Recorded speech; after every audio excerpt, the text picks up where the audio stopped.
So, my lords, we now have 15 minutes of forum. There are three aspects of Tesla's appeal to consider: characterisation, availability and connecting factors. And in the time available, I'm going to focus on responding to the key points made by my learned friend, Mr. Lykiadopoulos, yesterday.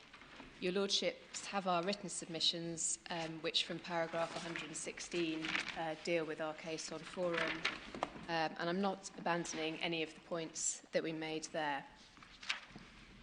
Now, it has been said on multiple occasions that the appellate court should be slow to interfere with the first instance court's determination of appropriate forum. Even if some legal error is identified, a re-evaluation by the appellate court will not be justified unless such error is shown to be material. Therefore, Tesla needs compelling reasons to reverse Mr. Justice Fancourt's finding on forum, but it has identified none. My lords, only one intervener has made written submissions on forum. That's the CCIA, and there's no need to turn it up, but those can be found in the key bundle at tab 6, pages 170 to 171 of the electronic bundle, paras 34 to 37. And the CCIA makes 2 points. The first, the alleged inconsistency between the position of patentees and implementers, is one that I will pick up when dealing with characterisation. And the second is a hypothetical point that does not arise on the facts of this appeal, so there's no need to deal with that. So turning to characterisation, Mr. Justice Fancourt characterised Tesla's claim as a global licensing claim. In other words, a claim founded on a contractual entitlement to a global license covering the entirety of the Avanci 5G platform. And that claim was further found to be based on the contractual obligations said to be owed by SEP holders pursuant to clause 6.1 of the ETSI obligation. Against that, Tesla contends on this appeal that the dispute between the parties is in fact only concerned with the terms of a license under UK patents, in particular the 3 UK patents it is identified as belonging to Interdigital. Now, as your lordships are well aware, the task of the court determining a forum dispute is to identify the forum in which the case can most suitably be tried for the interests of all the parties and for the ends of justice. And in determining where the dispute can most suitably be tried, the first question is, what is the dispute to be tried? And as my Lord Briggs noted yesterday, the court must look at the substance, not at the form, and that's applying the In re Harrods approach, where Lord Justice Bingham, as he then was, said that one must take a broad overall view of the dispute.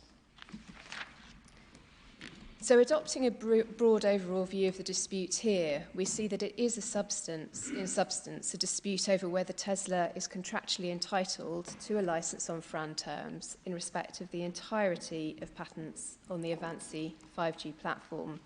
In other words, a global license. The key players in that dispute are Tesla Inc., who seeks to take a global license for the benefit of all of its subsidiaries, who are selling its vehicles throughout the world, Avanci, who owns and operates the Avanci 5G platform, and as my learned friend stressed a number of times yesterday, is the person who grants licenses pursuant to the MLMA, and IDH, who is the interdigital entity who has made the licensing declarations to ETSI. Now, my learned friend pushed hard yesterday the contention that he only wants a license under the UK SEPs, but he failed to explain why. Tesla's business is a global one, and accordingly it needs a global license in order to launch 5G vehicles on all the markets in which it operates throughout the world. No doubt that is why it has framed its claim by reference to the Avanci 5G platform, which is a global portfolio in which UK SEPs are in the minority, and indeed many SEP owners who use the Avanci 5G platform have no UK SEPs at all. For my Lordship's note, details of that can be found in the Statement of Facts and Issues at paragraph 13. Now, nowhere in its pleading does Tesla limit itself to a FRAND licence in respect only of UK patents on the Avanci 5G platform. And the UK is just one of the very many markets throughout the world in which it sells its vehicles. In fact, it's not even one of the top 3 markets. None of the SEP litigation that my learned friend referred to concerning 4G SEPs yesterday involved the UK. And indeed, the injunction risk in the UK is minimal in the light of the jurisprudence in this jurisdiction on the FRAND defence to an injunction. And what we see in Tesla's particulars is that the key complaint relates to the rate per vehicle for a global licence. It's not suggested that a UK-only rate should be available as being FRAND. My learned friend, Mr. Lykiadopoulos, took your lordships to part of the declaratory relief sought by Tesla yesterday, Declaration 5, and suggested that was limited to the UK. For the reasons given in Ray Harrods, that's the wrong approach to focus on the declaratory relief. But actually, if one reads on in their particulars to Declarations 9 and 10, your lordships will see there's no reference at all, let alone any limitation, to UK patents there. And we say that's just further confirmation that what Tesla really wants to achieve by this litigation is a global licence, and therefore that's the key dispute between the parties. Now, my learned friend referenced yesterday the fact that Tesla had included specific claims relating to 3 UK patents, but those are invalidity and non-infringement or non-essentiality claims. And those claims not only are independent of and severable from Tesla's claim to a global licence, but they are mutually inconsistent with that contractual claim. If the UK patents are invalid or non-essential, then Tesla does not need a licence under them. And indeed, so irrelevant are those patent claims to the real disputes between the parties that Tesla has agreed to stay them. Now, this isn't a convenient moment to pick up the point made by the CCIA in its intervention about the alleged inconsistency between patentee-led actions and implementer-led actions. The short answer is that there is no such inconsistency. Different actions are brought as different causes of action. Patentee-led actions are patent infringement actions. They need to be brought in the jurisdiction where the patents exist. Implementer-led actions are contractual actions, and it's the different nature of these claims that means there are different implications at the jurisdictional stage.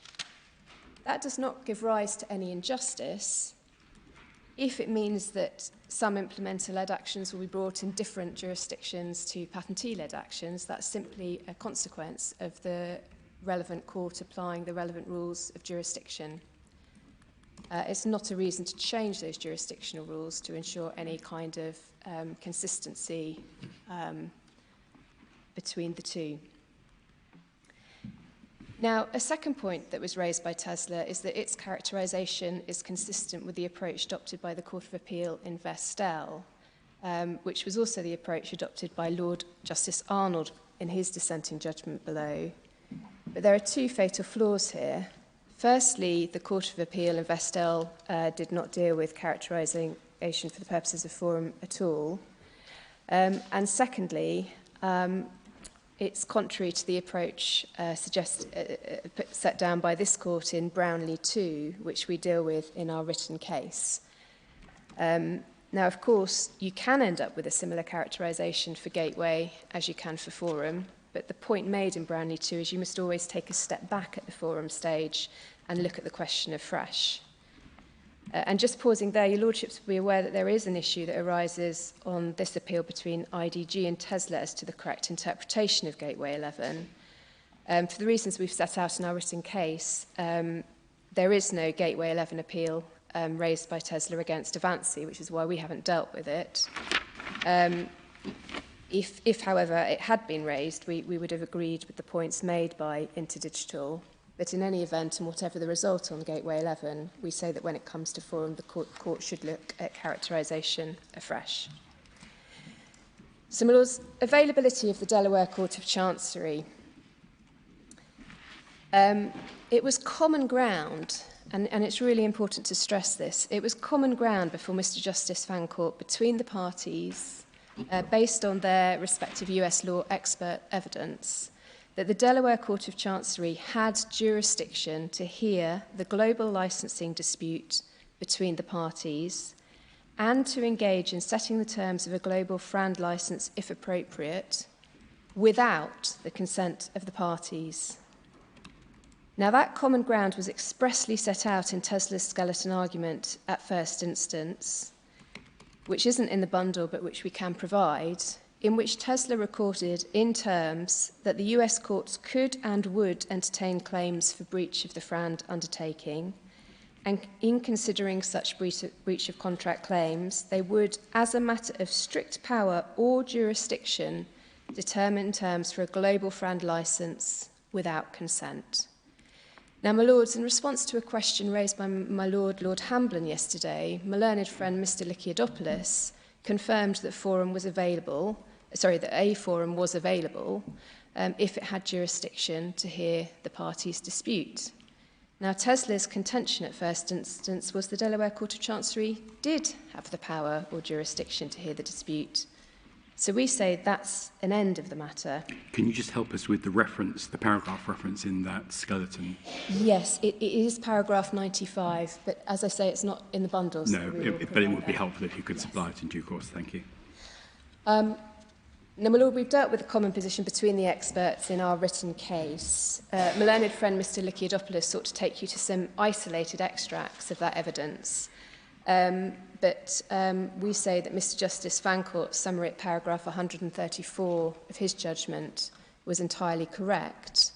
And if your lordships wish to look at the expert evidence for themselves, we would draw your lordship's attention to Mr Kessler's report, which is in the main bundle at page 671 onwards. And importantly, Professor Contreras's reply report, which is in the main bundle from page 642. And Professor Contreras was Tesla's expert witness. And he indeed took umbrage at the suggestion that he had suggested anything other than that the US courts could make worldwide FRAND determinations without the parties' consent. So there really was no dispute between the parties on that key point. And if you... Sorry. Was there a distinction between could and would? There was an issue before Mr Justice Fancourt as to whether the US court would be likely to make such a decision if there wasn't consent. But that is not a question of jurisdiction per se or availability. We say that if that question is relevant at all, it would come in under the second limb, i.e. does that cause a substantial injustice to Tesla if they need to go to the US? And my learned friend, Mr Lykiadopoulos, yesterday expressly disavowed any suggestion that it was such a likelihood that it would cause substantial injustice. But why isn't it a question of availability if the court would not deal with the matter? No, it could deal with the matter. It's got jurisdiction to deal with the matter. Yeah, and so the particular question of whether it would always depend on the particular circumstances before the case. So it's not that it's not available. It's that as the case progresses, it may be that ultimately it does not lead to grant the relief. But I wonder if that's necessarily right, where what you're seeking is purely equitable relief, as here, a declaration, from a court of equity, as in Delaware. Generally speaking, the court's jurisdiction is incredibly wide. The court can grant an injunction stopping almost anybody doing anything, or a declaration about almost anything. The real question is what are the principles which the court applies in deciding whether to exercise that very broad jurisdiction, isn't it? I mean, I put it in that way just because jurisdiction isn't normally actually terribly relevant when we're just talking about equitable relief. Yeah, I mean, and one of the things that wasn't really advanced in the evidence of Professor Contreras is why it says it wasn't likely. And there was some reference that my learned friend took you to yesterday to some decisions which were of a completely different court Yes. in the federal Well, courts. when asked what's the relevance of that? Yes, well, we say they are not relevant. And actually what we do say, the key point is, of course, there was a very recent decision before Mr Justice Fancourt of the Delaware Court of Chancery when precisely this question arose. Could an implementer seek a worldwide FRAND license, a worldwide FRAND rate determination against a SEP owner without the SEP owner's consent? That was the Continental and Nokia case, which is at page 3139 of the main bundle. And that, in that case, Vice-Chancellor Cook rejected a motion to dismiss that action at an earlier stage, which was brought at the suit of Nokia, claiming that there was, that the court should not go on to look at that question. And indeed, Nokia's argument that the fact it hadn't consented was relevant was given short shrift by the court, and the action proceeded. It settled, so we didn't get a final result. But certainly at that, if you like, gateway stage, the motion to dismiss point, the Delaware Court of Chancery was happy for that to go ahead, even though there was no consent. Now, it's put against Avanci that the reasoning in that decision was brief, but we say that's a point for us, not against us. It was obviously a simple matter for the court to determine. It was also suggested by my learned friend yesterday that the facts of the case were different because there was a parallel claim in relation to a pre-existing licence. But actually, if your lordships are able to go and look at that judgment, you'll see that that parallel licence was immaterial to the court's reasoning on the particular point as to whether the FRAND rate determination could in principle proceed. Can I just put one point to you very briefly? Paragraphs 12 and 13 of the report you've referred us to on page 645 must be read together, I think, must they not? This is the could-would distinction in paragraph 12, and then in paragraph 13 it goes on to consider what Avanci and Interdigital would need to consent to in order for a US court to go on and determine on a global basis the relevant terms.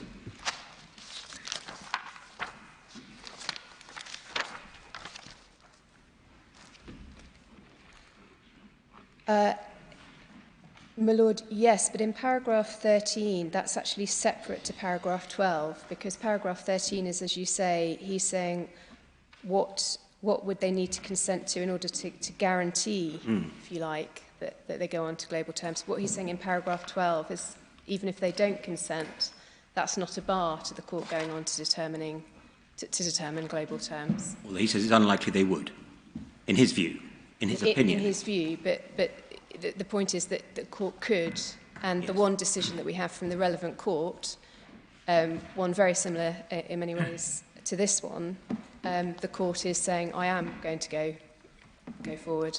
But looking at paragraphs 12 and 13, isn't the point being made by Mr. Contreras essentially what my Lord Briggs was putting to, that there's a very wide jurisdiction in purely formal terms, but the way in which it's exercised by a court of equity is governed by a set of principles.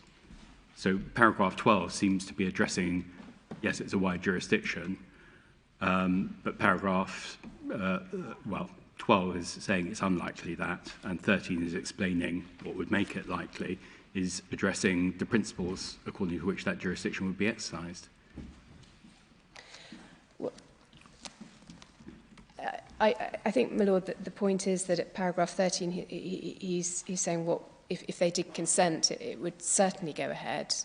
But paragraph 12 is saying that they could look at it. And I think the other point to make here is that what was certainly not in dispute was that the court could hear a breach of contract claim, which ultimately this is the case. And of course, to determine whether or not Avanci or Interdigital are in breach of any obligations they owe to Tesla, because it's said on Tesla's part that the Avanci license is priced at a non-FRAND rate. They say it's too high.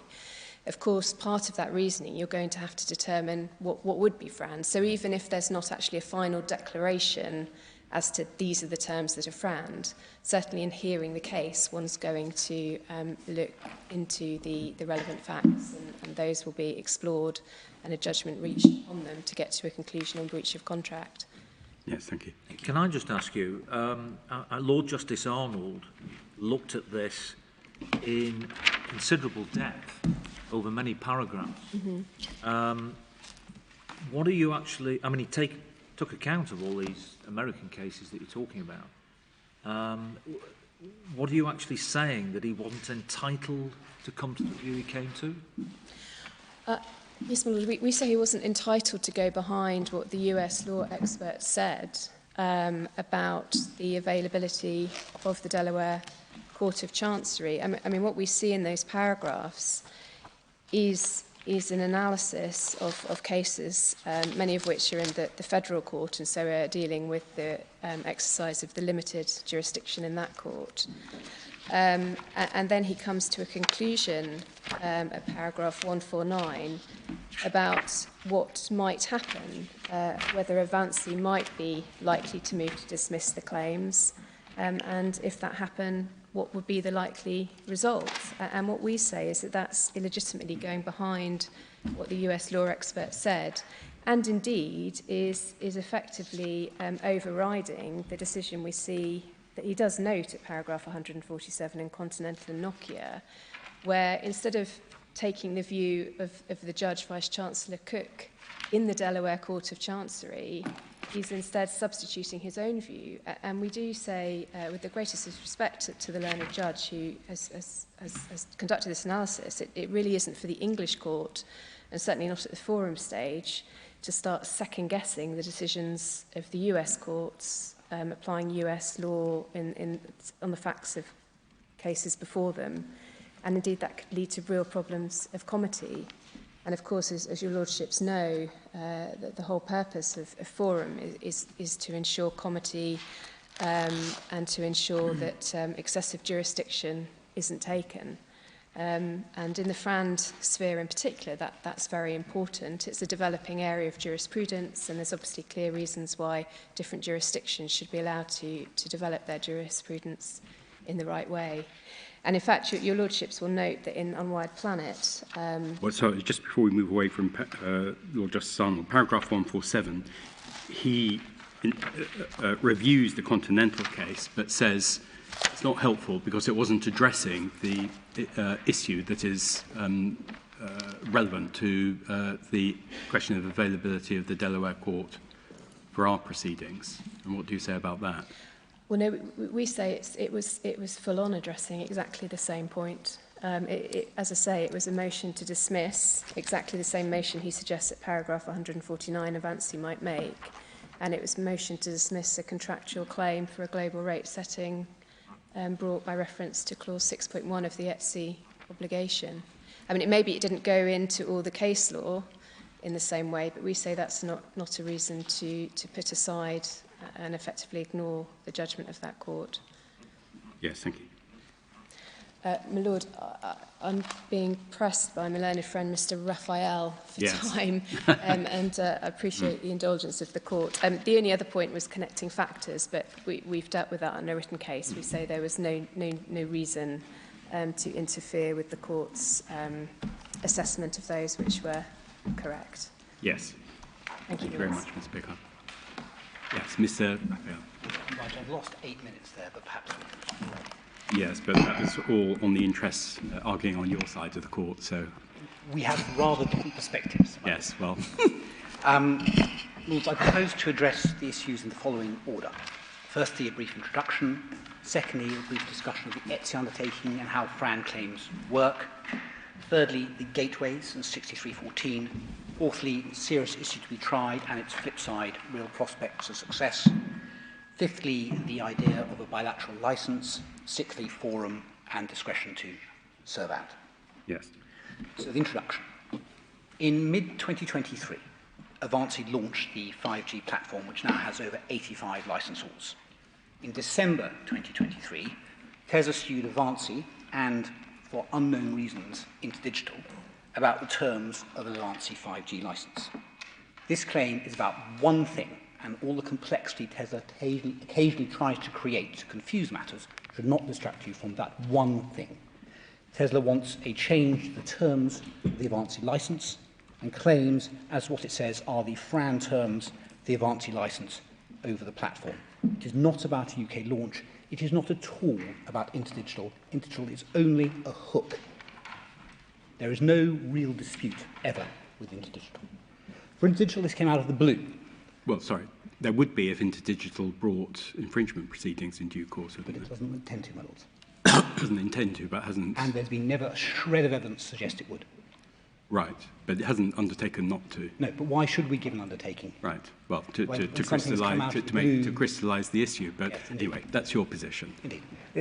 My lords, if this was a case where there'd been some kind of fight, perhaps that might be a relevant question. But it is not the case that everyone in the world needs to give in advance undertakings to Tesla when there has been no dispute whatsoever.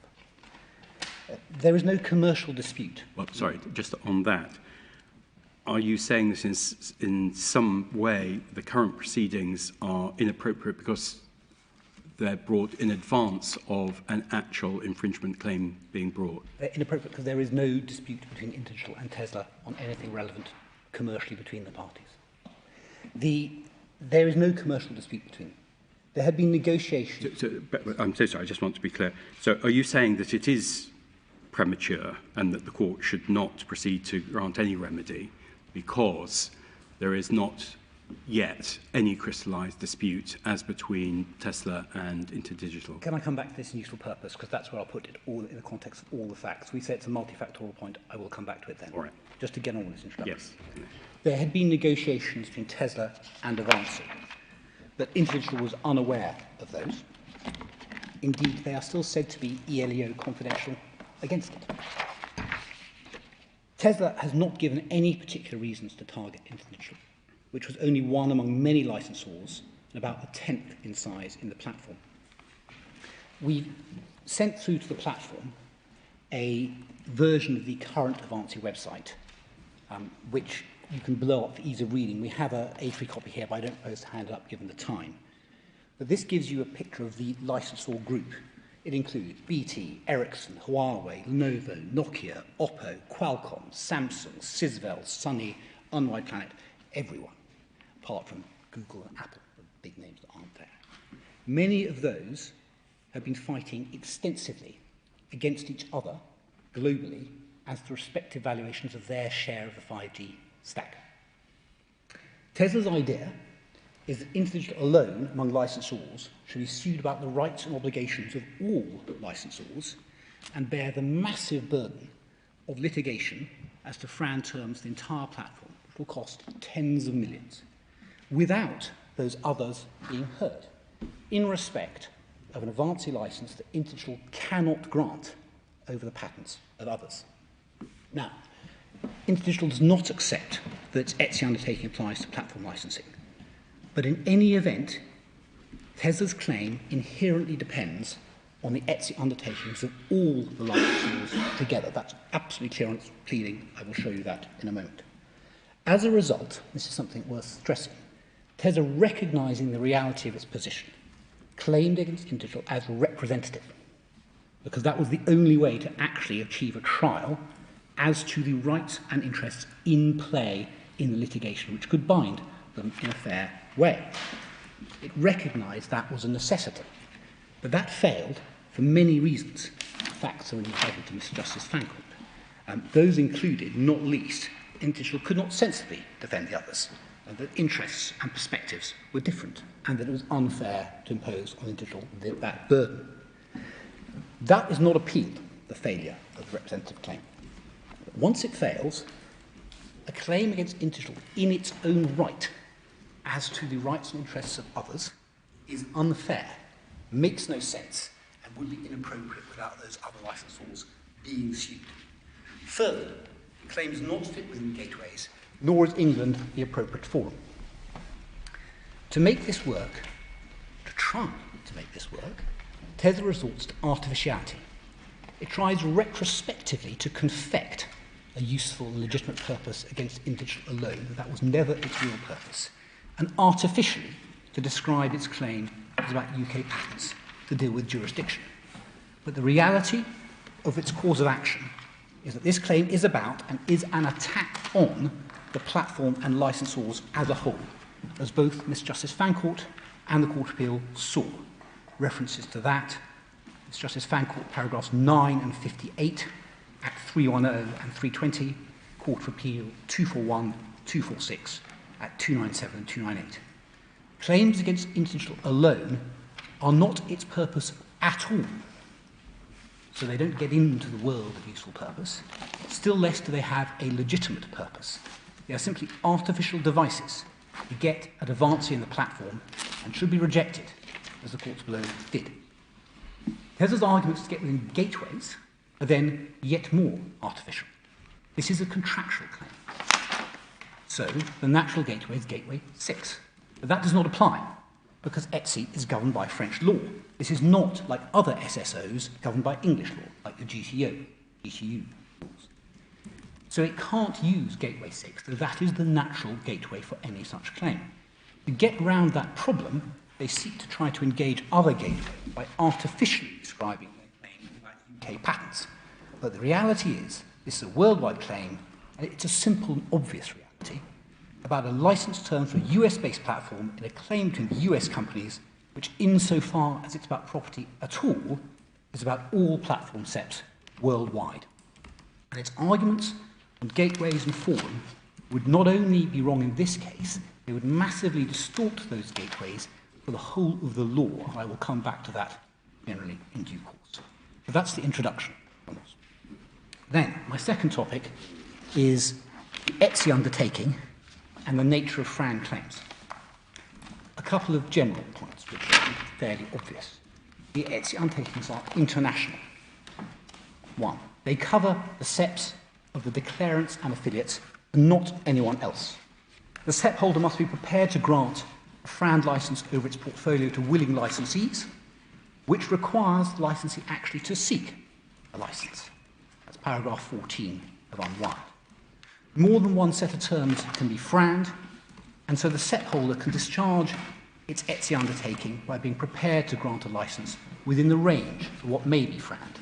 That's paragraph 121 of the Court of Appeal, Unwired. That's the general points. And I can draw out a couple of specific points as well. So, if we turn up the IPR policy itself, which is at page 727,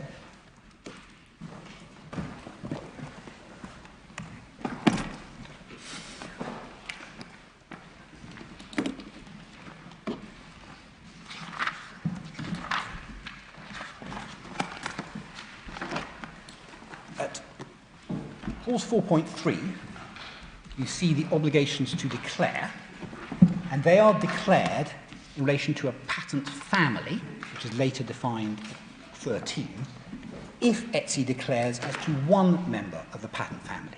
Patent families are global, so you declare as to one, and that brings in the whole family worldwide. And the practice is to declare the US patent or the international application on the Patent Cooperation Treaty. And if you go to 6.2,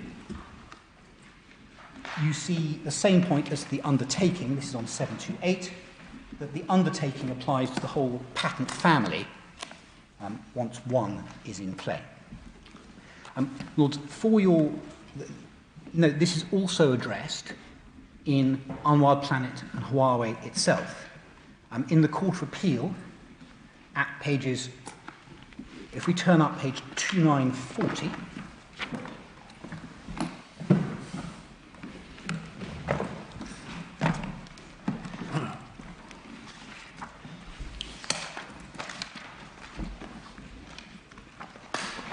and we look at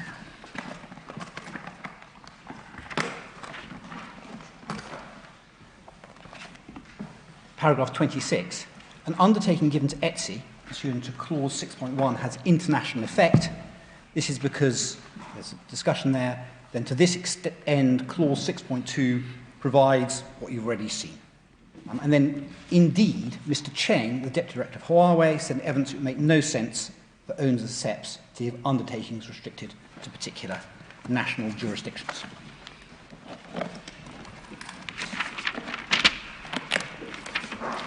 Then,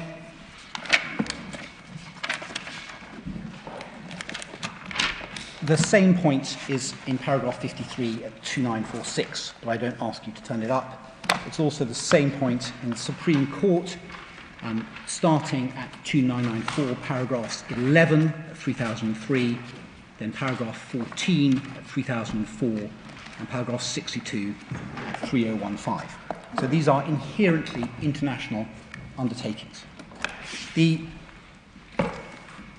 second point to draw out is if we return to the ETSI undertaking itself at 733. One clause you may not have seen so far is clause 12. And if you see at the end of paragraph 12, you see that that defines expressly that this is a contractual obligation only.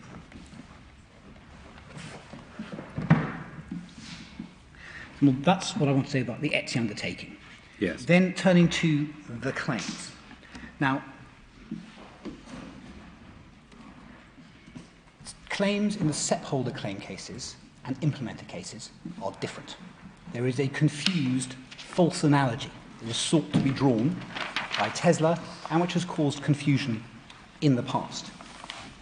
In the SEP holder claim cases, the logic of conversant on UP is the SEP holder has no right to a license from the implementer, but can get an injunction if the UK patent is valid and essential, and the implementer is not a willing licensee to a FRAND license.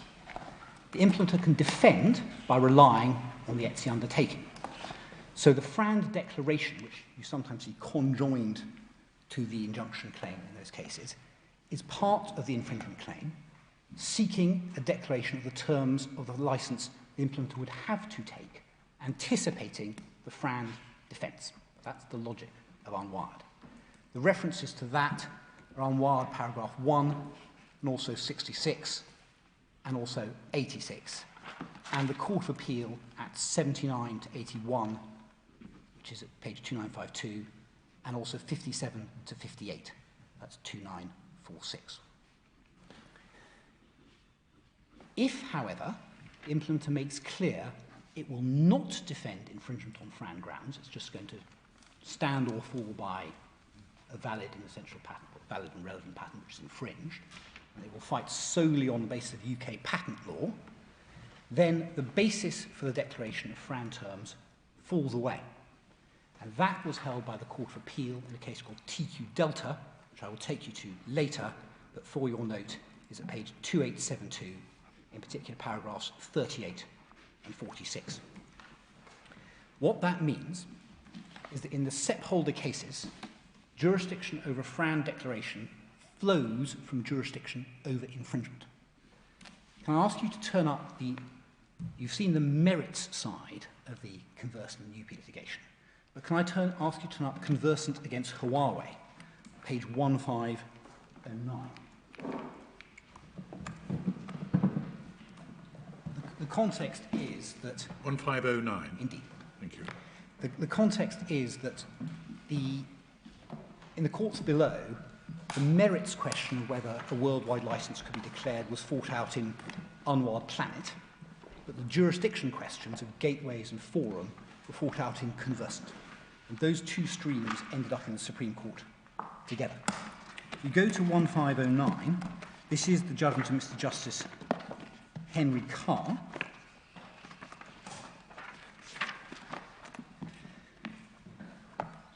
And the claims there were for infringement, combined, as I've mentioned, with a worldwide FRAND declaration and some related claims. If you turn to paragraph 65 of Mr. Justice Henry Carr's judgment, which is 1529, you see that he characterises the claims, including the FRAND declaration, as about infringement. He says they are claims for infringement for United Kingdom patents. In the English court is clearly the appropriate form in which the cases should be tried. That was the characterization of the whole claim. That characterization was decisive as to forum convenience. It made forum convenience effectively prejudged by that characterization, but it also determined the gateways. If you turn on to paragraph 100, at page 1535, you see that Gateway 2 is being addressed.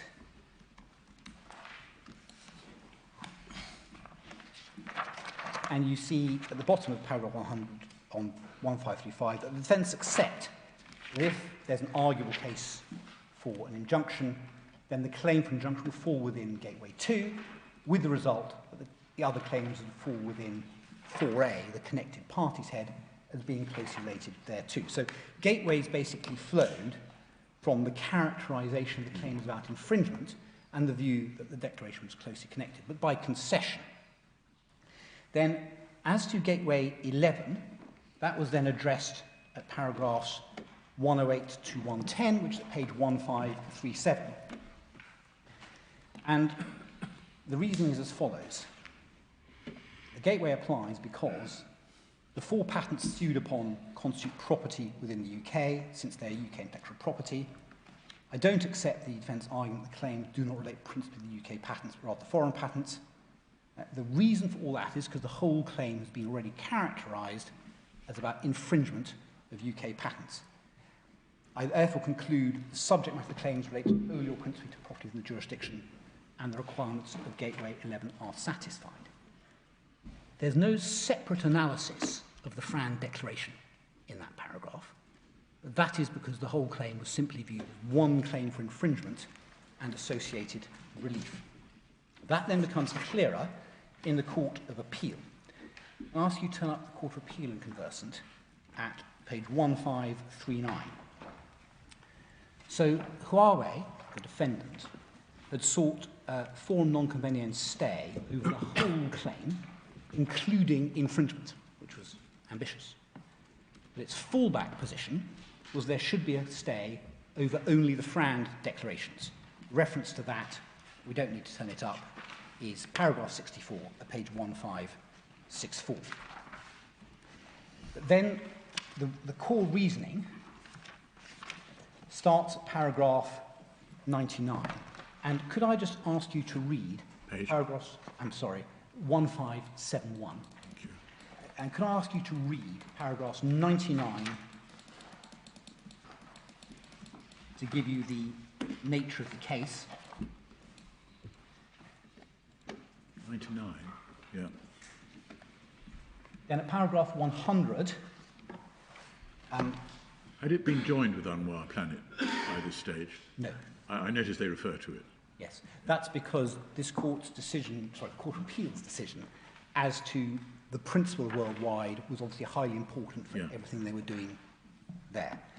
Then 100, I don't accept this analysis by referring throughout to the UK patents commits the error which the Court of Appeal identified. Can I just make sure I've understood this? It was Conversant that were claiming the Fran Declaration. Yes. It wasn't being claimed just by way of defence. No, they were. It wasn't a non-Fran declaration. No, it was an anticipation of the defence. I'll show you that in a moment.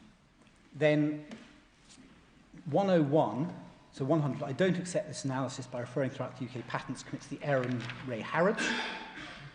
And the reason for that is 101.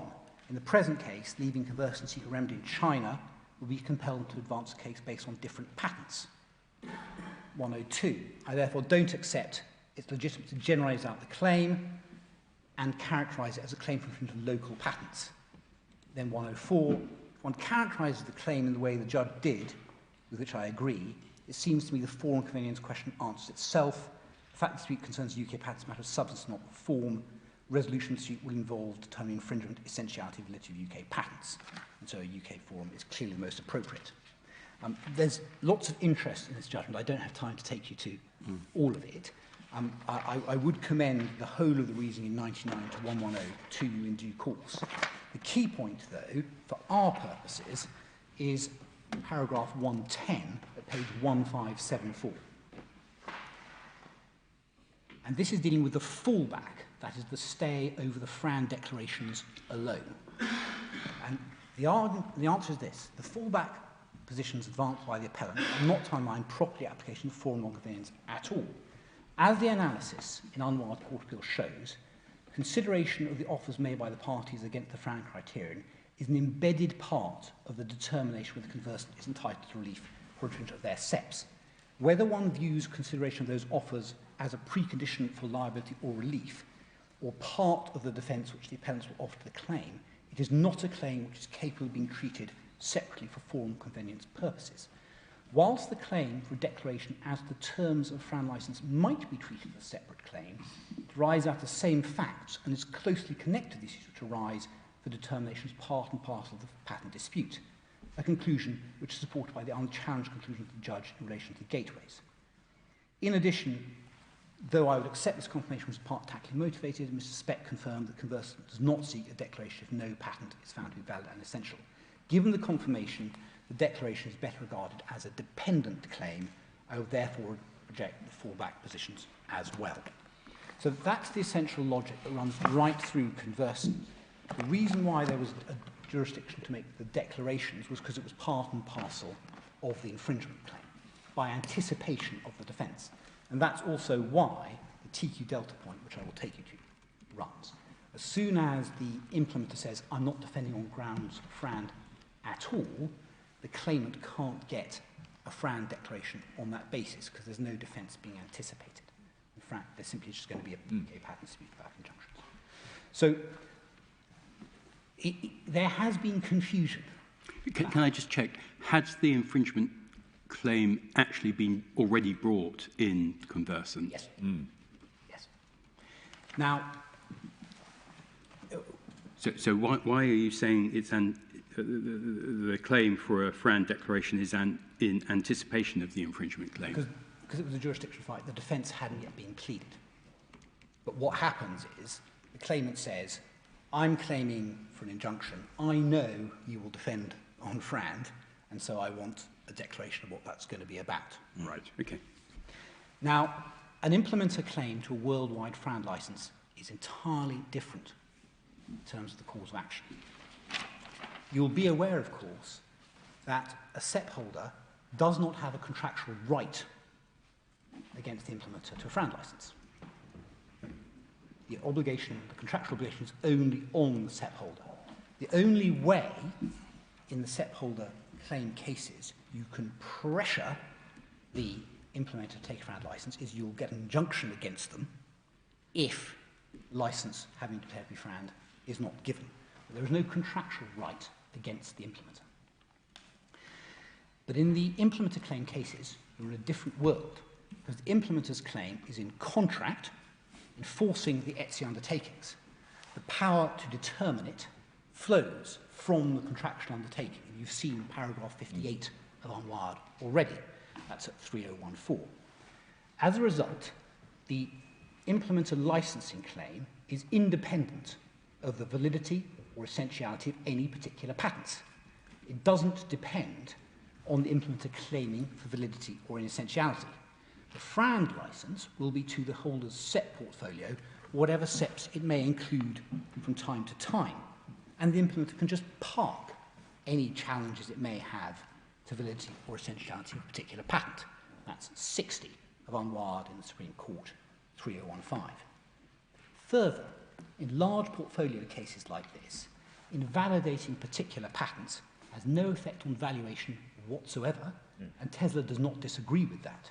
For your note, we set out the authorities at paragraphs 89 to 91 of our written case. 89 to 91. Yes.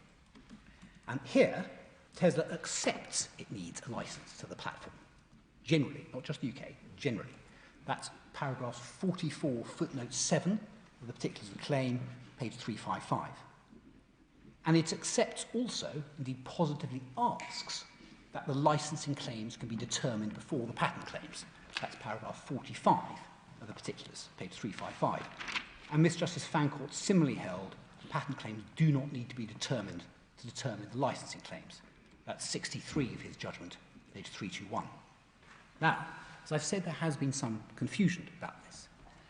Miss Justice Fancourt at some points described the licensing claims as an alternative to the patent claims. He did that paragraphs 32, 1, 32, 63 and 65 of his judgment. But that's illogical. The claim is to enforce a contract. That's it. there's no need to attack any patents. Still less is there a bizarre need to fail on your claim for inessentiality or invalidity as a condition of a claim for licensing declarations. They're not logically alternatives to the patents claims, these licensing claims, nor are they pleaded in the alternative. If you look at the pleading, they're simply separate claims that run whatever happens on the invalidity and inessentiality. Is that why the judge parked them? Yes. Saying it's really irrelevant to the forum, at 141. the substantial dispute between the parties? Yes, that's right. What, at page? So he does two things. At 58, he says it's really irrelevant to the substantial dispute. At 141, he regards the patent claims as irrelevant to the forum. Now, just to flesh out why they are totally irrelevant to patent claims, the licensing claims are the same claims towards Avanci and Interdigital. Avanci has no patents. And those licensing claims will be just the same whether or not the challenge patents are invalidated or held inessential. Because, of course, the challenge patents are 3 out of over 170,000 patents in this platform. And Tesla has the same need to a license over all the rest of the portfolio, whatever happens to the challenge patents.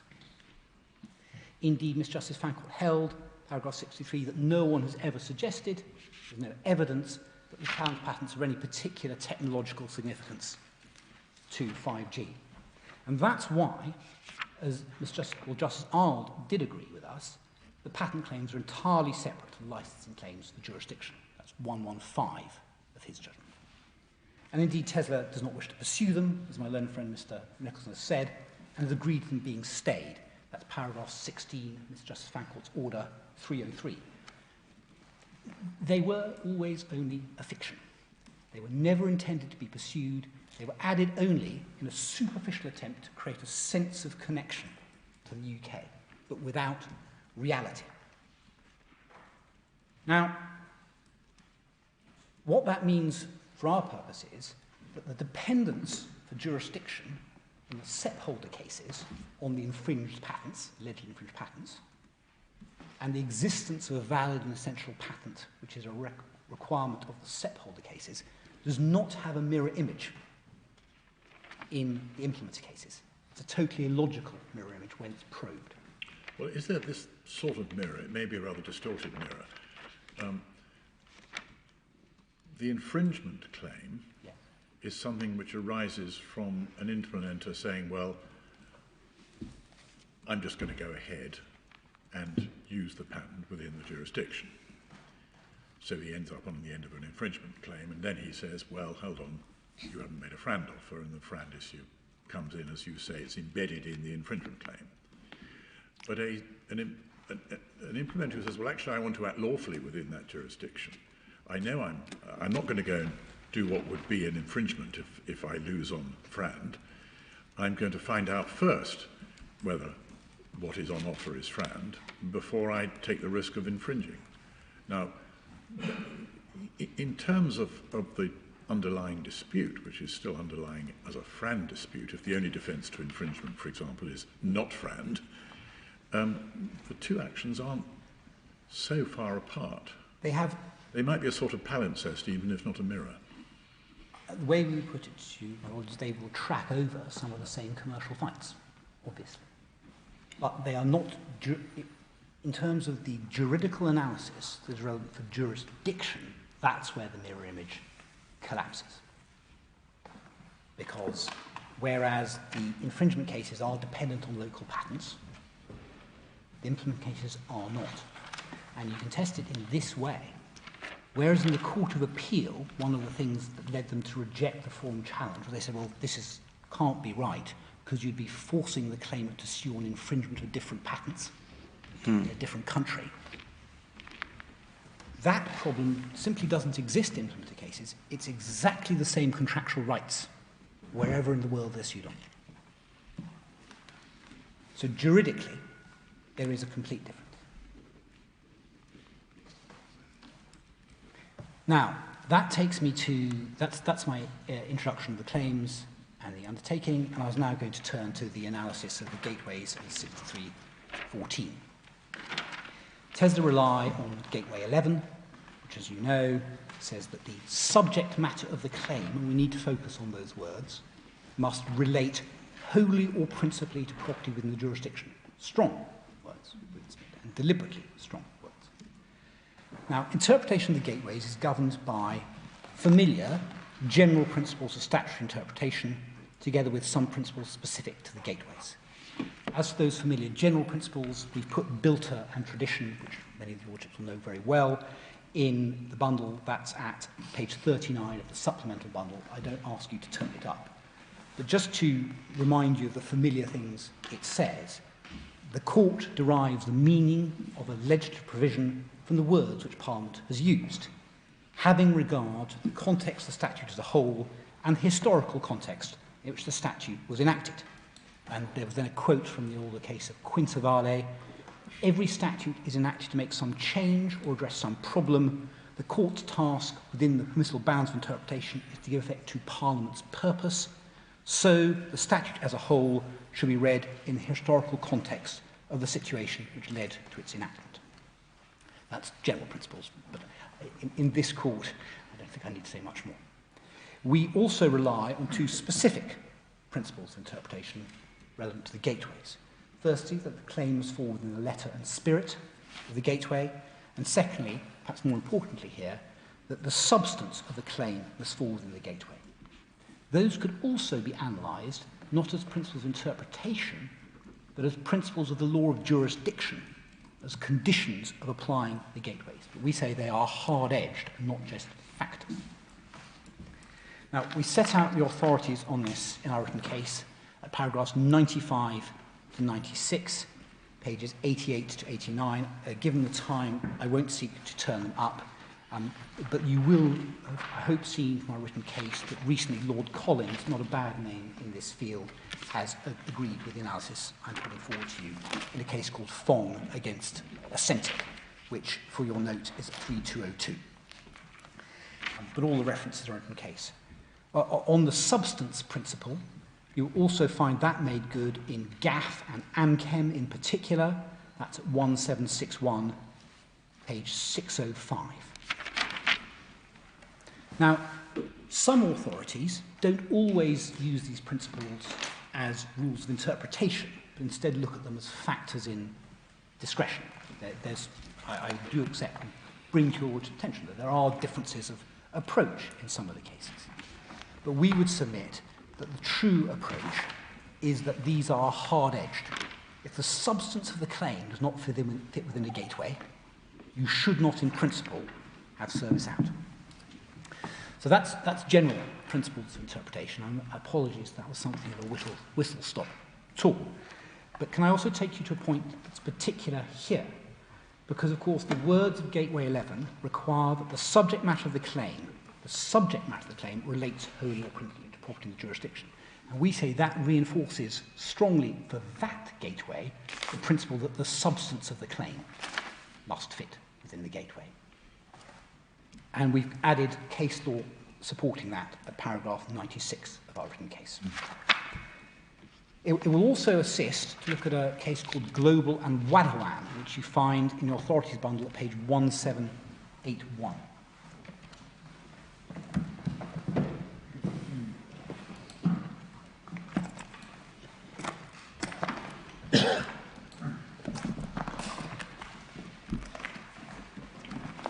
This related to the contract gateway, which is in different terms in respect of a contract, and there's been much case law on the breadth of that. But in that case, the Court of Appeal had to consider what to do, where a claim had connections to two contracts, A and B. But contract A did not satisfy the gateway conditions, although contract B did. The real claim, the substantial claim, was under a guarantee, but only the sale contract guaranteed would have the conditions to fit within gateways. So, to get around the problem, the claimant described the claim as in respect of the underlying sale contract, rather than the guarantee. And the question that arose was that enough to fit within the contract gateway? Could you say that the claim was connected to contract B for that purpose? And Lord Justice Ricks, for the Court, concluded not. Can I ask you to read paragraphs turning to page 1787, just to read paragraphs 61 to 64. 61 to 64.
Yes.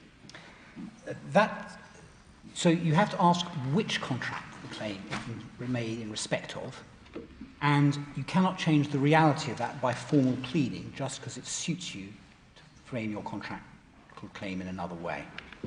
You can only apply the words in respect of by reference to the relevant contract pursuant to which the claim is made. We say the same approach applies to other gateways.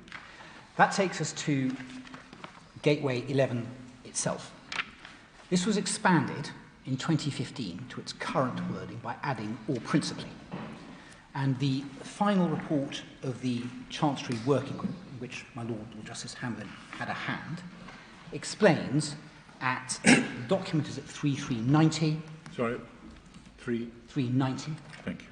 And the relevant passage, which I won't ask you to turn up because I'll just read it out, is 3400, paragraph 28, that the proposed words "or principally" prevent the risk of exorbitant claims where only a small part of the subject matter of the claim relate to property within the jurisdiction. I'm so sorry, which paragraph on? 28. 28, thanks.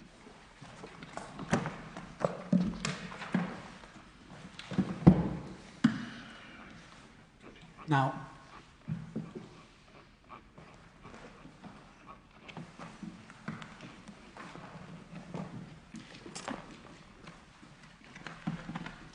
there's much of interest there, but that's all I want to take from right for now.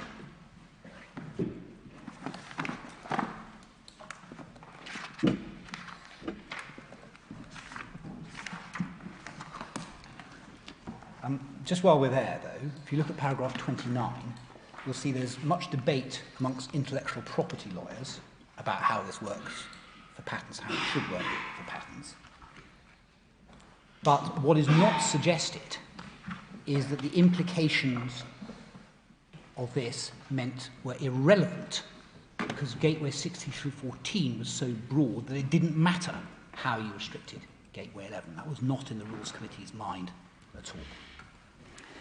Now, in the light of that, the interdigital submission is Gateway 11 does not apply to an implemented claim as the terms of a worldwide FRAND license, and that in any event it can't apply to this claim here.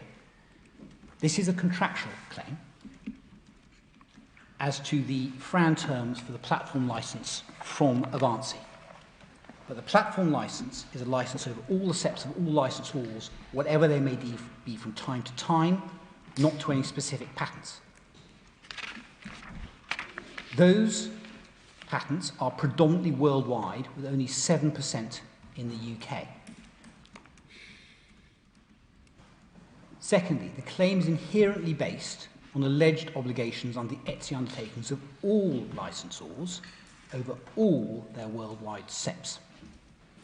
But those ETSI undertakings are inherently international, as you've seen. The suggestion the claim is about the challenged patents only, or the UKSC only, is just unreal. That's neither the license sought, nor the contracts engaged, nor the nature of the cause of action, nor the property in reality claimed about and intended to be affected.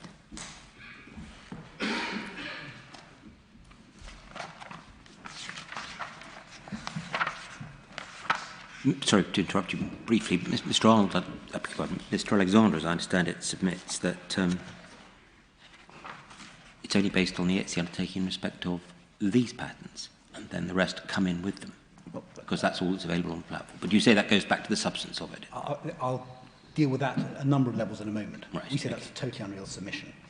Just while I've got to you, on the point that the license, if granted, would be as the SEPs of all licensors from time to time, not to any particular patents. For your note, the references are clauses 2 and 1.8 to 1.11 of the SPLA, which is confidential, but it's, the detailed terms are 877 to 880.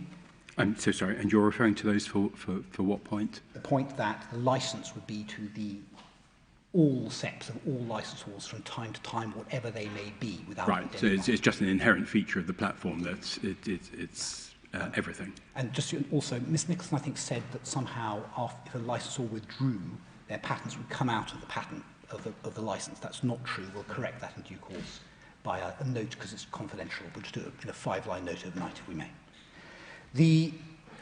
You can also find the summary of that. Sorry, just on that, I think the panel would be assisted with a note on how it actually works. If it has to be confidential, so be it. But if it can be agreed by as many we'll people as are able to do that, please. We will do. Yes. And also for a summary of the point that it's to whatever terms are, whatever patents are SEPs from time to time. You also see that's the summary of ANSI gave to the US Department of Justice, and it's summarised in the US Department of Justice letter back, and that's at page 423 and 430. Now,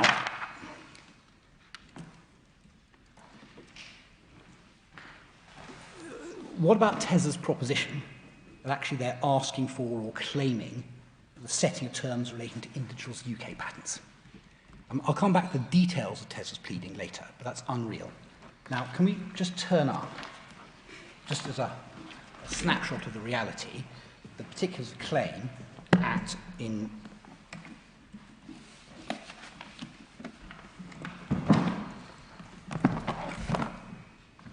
page 341. And if TESA has a summary of its own pleading, paragraphs 1 to 6. 1, this is a claim for declarations that... So now this is the unamended particulars of claim. We've been looking at the amended ones. There's no amendment. Up till now. No, so are we now looking at the amended ones? No, we're not. There have been no amendments. Right. But they're still in draft, as I understand. A draft amendment, yes, they don't apply for, has been produced, but we're looking at particulars of claim. Okay. I just wanted to be sure, because we've looked at the particulars of claim, but in a different place, and it's in the amended form. This is the pleading. All right. And a claim for declarations that, 3, the claimants have a legally enforceable right to a FRAN license covering the entirety of the Advanced 5G pool. Then 2, in particular, declarations 2 to 4 being sought because the claimants wish to enter an Advanced 5G pool license, which license would include a license to the UK SEPs owned by the first and second defendants. But include means nothing, it changes nothing, it is just jurisdictional declaration. Then paragraph 5, on the next page, the claimants therefore seek relevant relief from this court, including seeking to enforce their contractual obligation, they later change that to entitlement, to an Advanced 5G pool license on FRAN terms. That's the guts of it, and it's very simple. Now, Mr. Justice Fancourt's and the Court of Appeal's common sense factual characterisation based on all that evidence is unshakable, and I've given you the references to the key paragraphs already. Simply, the idea this is just about Tesla's UK launch is unreal. They rely on the UK launch as a jurisdictional hook, but they're going to launch everywhere, and they want the licence for everywhere. There is That's in fact clear from their own evidence. If one turns up Ms. Hopewell's evidence, page 532. Page? 532.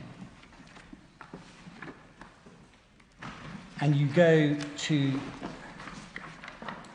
paragraph 8. In relation to Tesla's 5G connected vehicles, which are not yet on the market in the UK or elsewhere, but which Tesla has a firm intention to launch imminently, as I discussed further below, their intention is worldwide. And then if you move on also to 10D, which is on the next page, 533,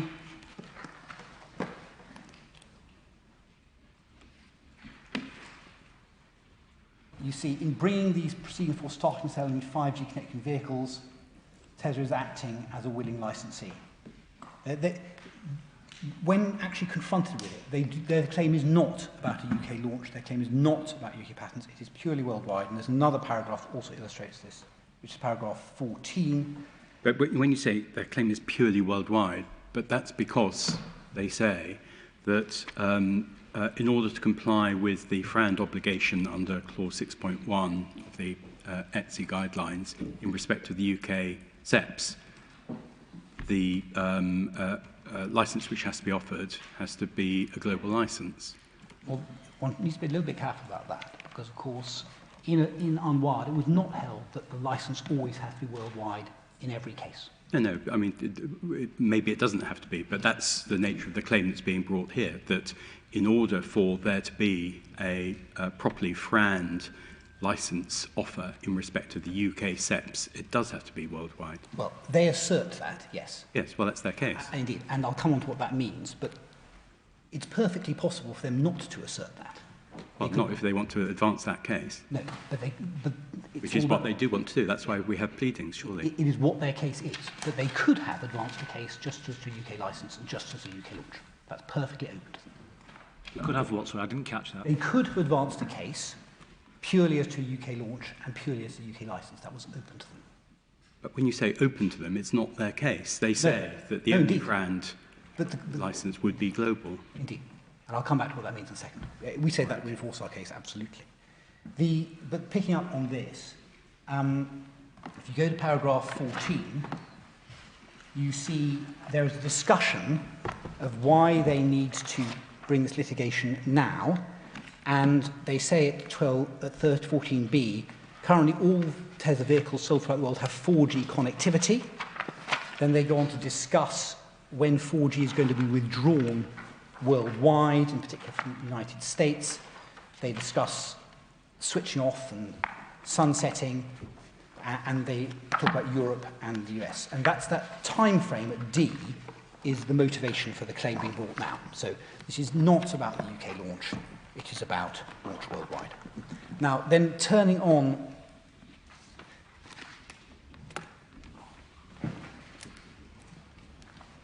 and also the negotiations with Avanci show the fallacy of the idea this is a claim about UK patents. Those are said to be confidential. I won't turn them up. They're at page 450. But in short, I think I can say there is no reference whatsoever to the UK, nor indeed to Interdigital. They just go to Avanci and say, we want a license to the platform worldwide. That's it. So it is simply a fiction to describe this about the UK launch, and simply a fiction to describe this about UK patents. It's still more artificial to regard this claim as about the 3 challenged patents. They've got no relevance to anything. No one has ever mentioned them before. They're stuck in the pleading. Tesla just picked them as random choices, as spurious jurisdictional hooks. So, in the light of those realities, how does Tesla try to get this within Gateway 11?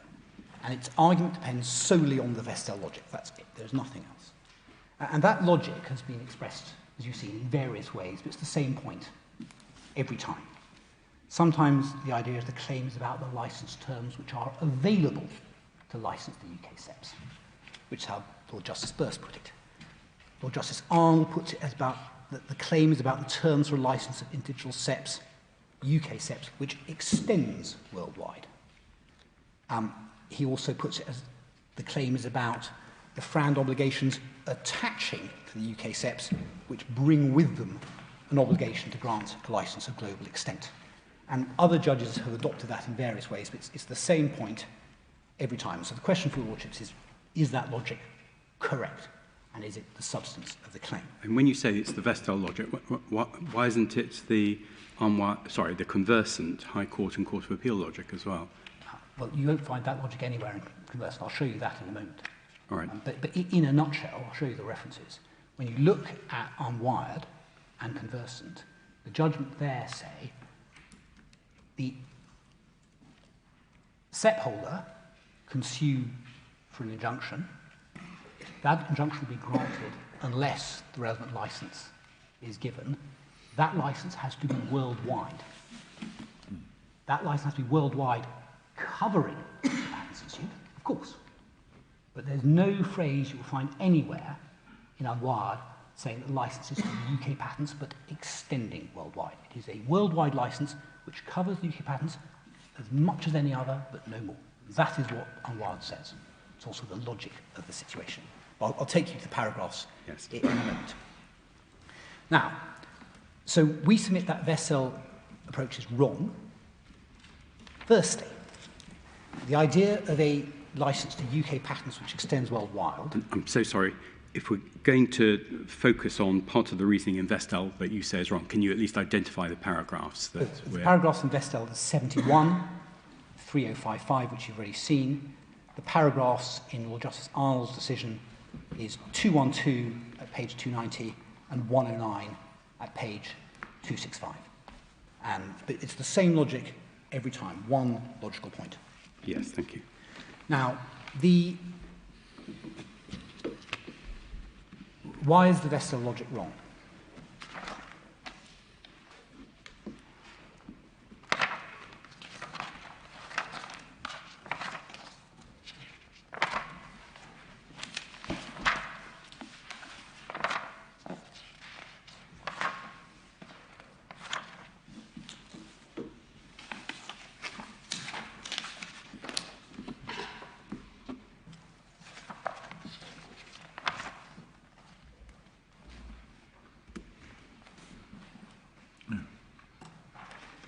We start by going to the judgments in unwired to see what we've actually said there to make good the point I made to you before. Could you just give me that Vestal page number again? I think I must have written it down wrong. It's paragraph 71 of Vestal. 305. 3055. Thank you. Now, if one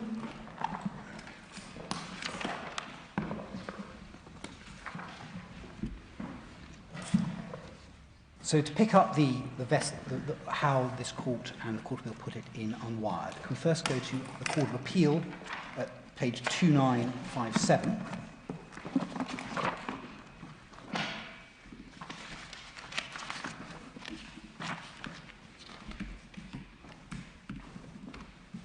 At paragraph 104.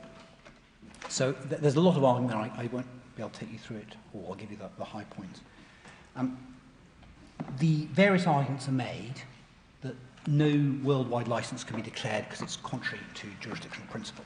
The Court of Appeal concludes, we don't find those arguments persuasive. The judgment required to determine the meaning and effect of the FRAND undertaking. That's what he proceeded to do. He found that having regard to the parties and all the circumstances of this case, UP's undertaking to Etsy would be met by offering Huawei a global license in respect to all its steps on the terms he settled. So it's just a global license, full stop. Then, perhaps more concretely, one goes to paragraph 114. Again, there's a lot of argument that leads up to this, so I'll have to give you the page. 2959, my lord. Thank you. Huawei's second complaint is focused on the judge's concern to simulate real negotiations in common industry practice. Here, Huawei's counsel submit the judge had in mind the prevalence of negotiated global licensing. But, they continue, he overlooked the fact that no willing licensor or willing licensee would rely entirely on two UK SEPs as the basis for a global license, especially when the real matter of dispute, subject matter of dispute there in China.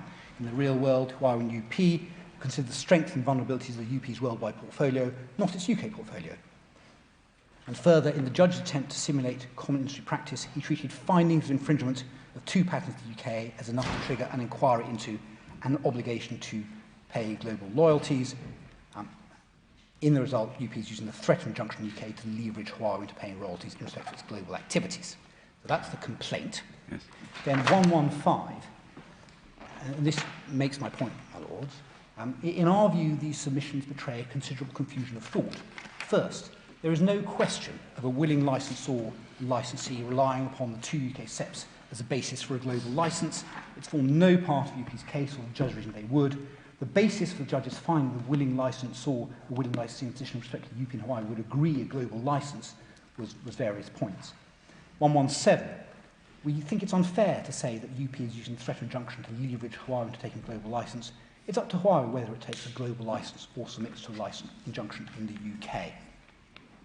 That's the Court of Appeal, and the approach is the same in this court. Sorry, what point are you making on these passages? You will find nowhere in the reason the Court of Appeal the logic that the license is a license to the UK patents which extends worldwide. The much simpler conclusion is that there's an injunction that will be granted against you unless you offer a FRAND license, and that license is a global license. Full stop. Right, but this is reviewing Mr. Justice Burse's decision on Our Planet. Yes. And I thought the logic of or his approach was what I'm being asked to look at is enforcement of UK SEPs. Yes. The only, on his view, the only FRAND license available in respect of those UK SEPs would be a license which is available globally in respect of all the SEPs held globally Correct. By that Yes. owner. Yes, exactly, and that makes my point. He was saying that the only license that would cover these UK SEPs is a global license. Right. But it's still tied to the question of enforceability of the UK SEPs. It's just that if the person using the patent, the implementer, wants to have a protection against, if I put it the wrong way around, if the SEP holder wants to be able to enforce their patents in the UK, as they would have to do because it's territorial jurisdiction, they have to be able to show that they have offered a FRAND, Yes. FRAND terms as a license, Yes. and on the judge's finding, the only FRAND terms in that case was a global license. Yes. But conceptually, that all stems from the question of how would you enforce a UK SEP? Yes. All right. But that's because you enforce the UK SEP and you get an injunction unless a license is granted, which is compliant with what the court declares is FRAND. Yes. I mean, in fact, you get the injunction provided you have offered to Something that the court to a license on FRAND terms. If the other side doesn't take it, well, that's their lookout. That's right. But what you are not offering is a license to the UK SEPs which extends worldwide, which is, I'll come back to why that's just meaningless. You're offering very simply a global license which covers everything, the UK patents included, as much as anything else. Right, but the only reason you have to do that is because you've got UK SEPs which could be enforced in the UK. Exactly, and that is why you get jurisdiction in the SEP holder cases hinged on the UK SEPs.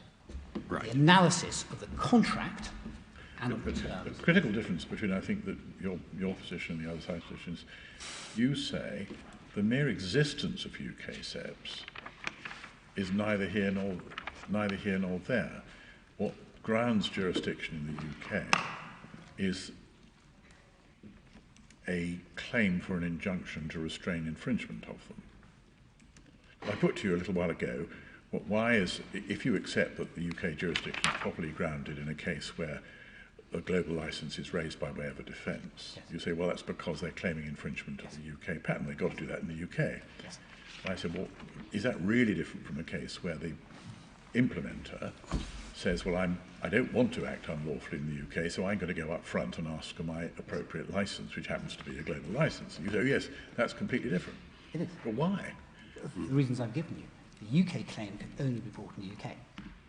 The contract claim can be heard for the same contractual terms anywhere in the world. It is wholly independent of the UK jurisdiction. And therefore, the whole question of where the case gets litigated depends who shoots first, effectively. Not necessarily. If the SEP owner starts his infringement claim, or maybe makes a sufficiently clear cease and desist threat to start an infringement claim, then it's the UK. But if the SEP owner just sits on his hands, well, I don't know whether I'm going to sue for infringement or not, leaving the implementer who wants to act lawfully, he can't go in the UK because it's a worldwide patent. There's no UK link. You can go wherever there's personal jurisdiction. I'll come back to this asymmetry argument in due course. But the short answer, he can sue wherever there is personal It just jurisdiction. seems a slightly strange outcome. It simply reflects the fact that the jurisdiction of this court is not unlimited. But I will come back to the asymmetry point in due course. The same point on the licence being global and not to the UK patents extending globally is also apparent from this court's decision, and I'll just give you the references, the key paragraphs.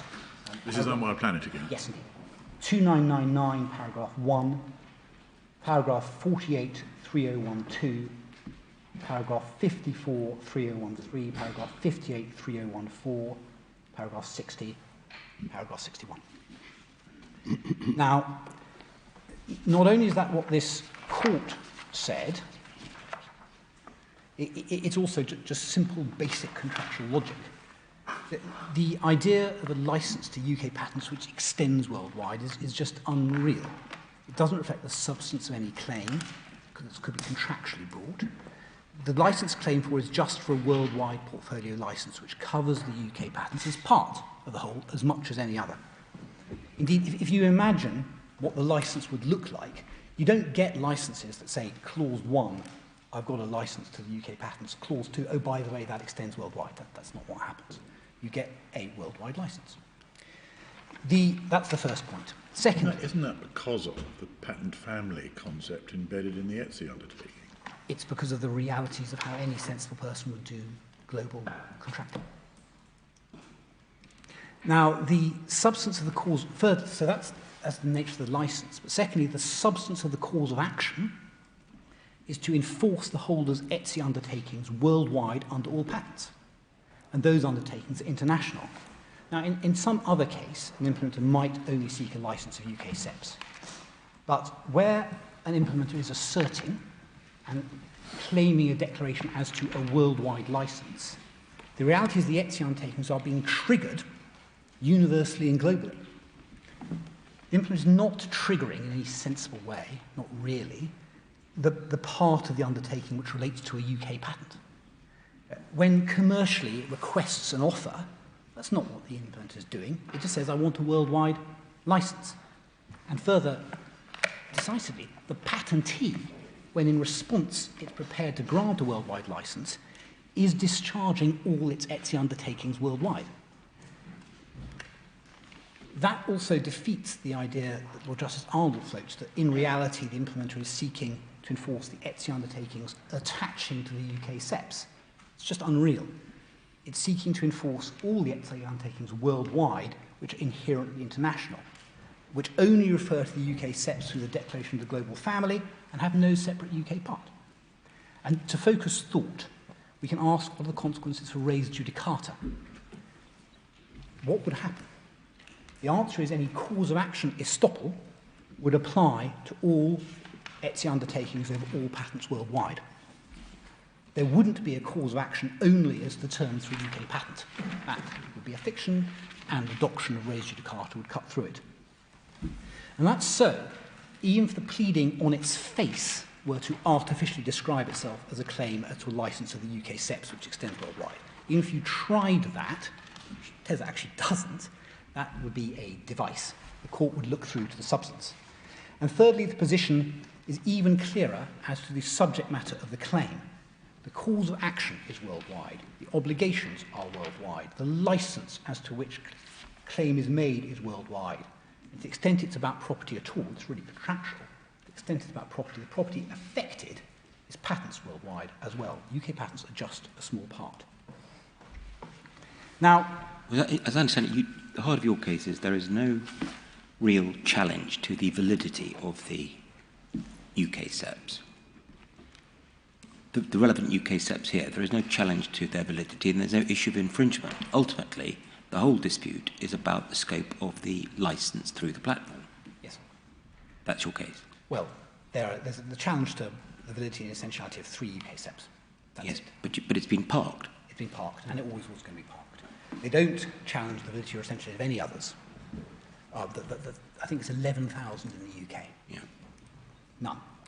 Their license, they want the license anyway, and they want it worldwide. It's the guts of their claim from the beginning to the end. And so, taking Lord Justice Burse's phrasing, the question that the claim will be concerned with is the license terms which are available to licensors UK rights.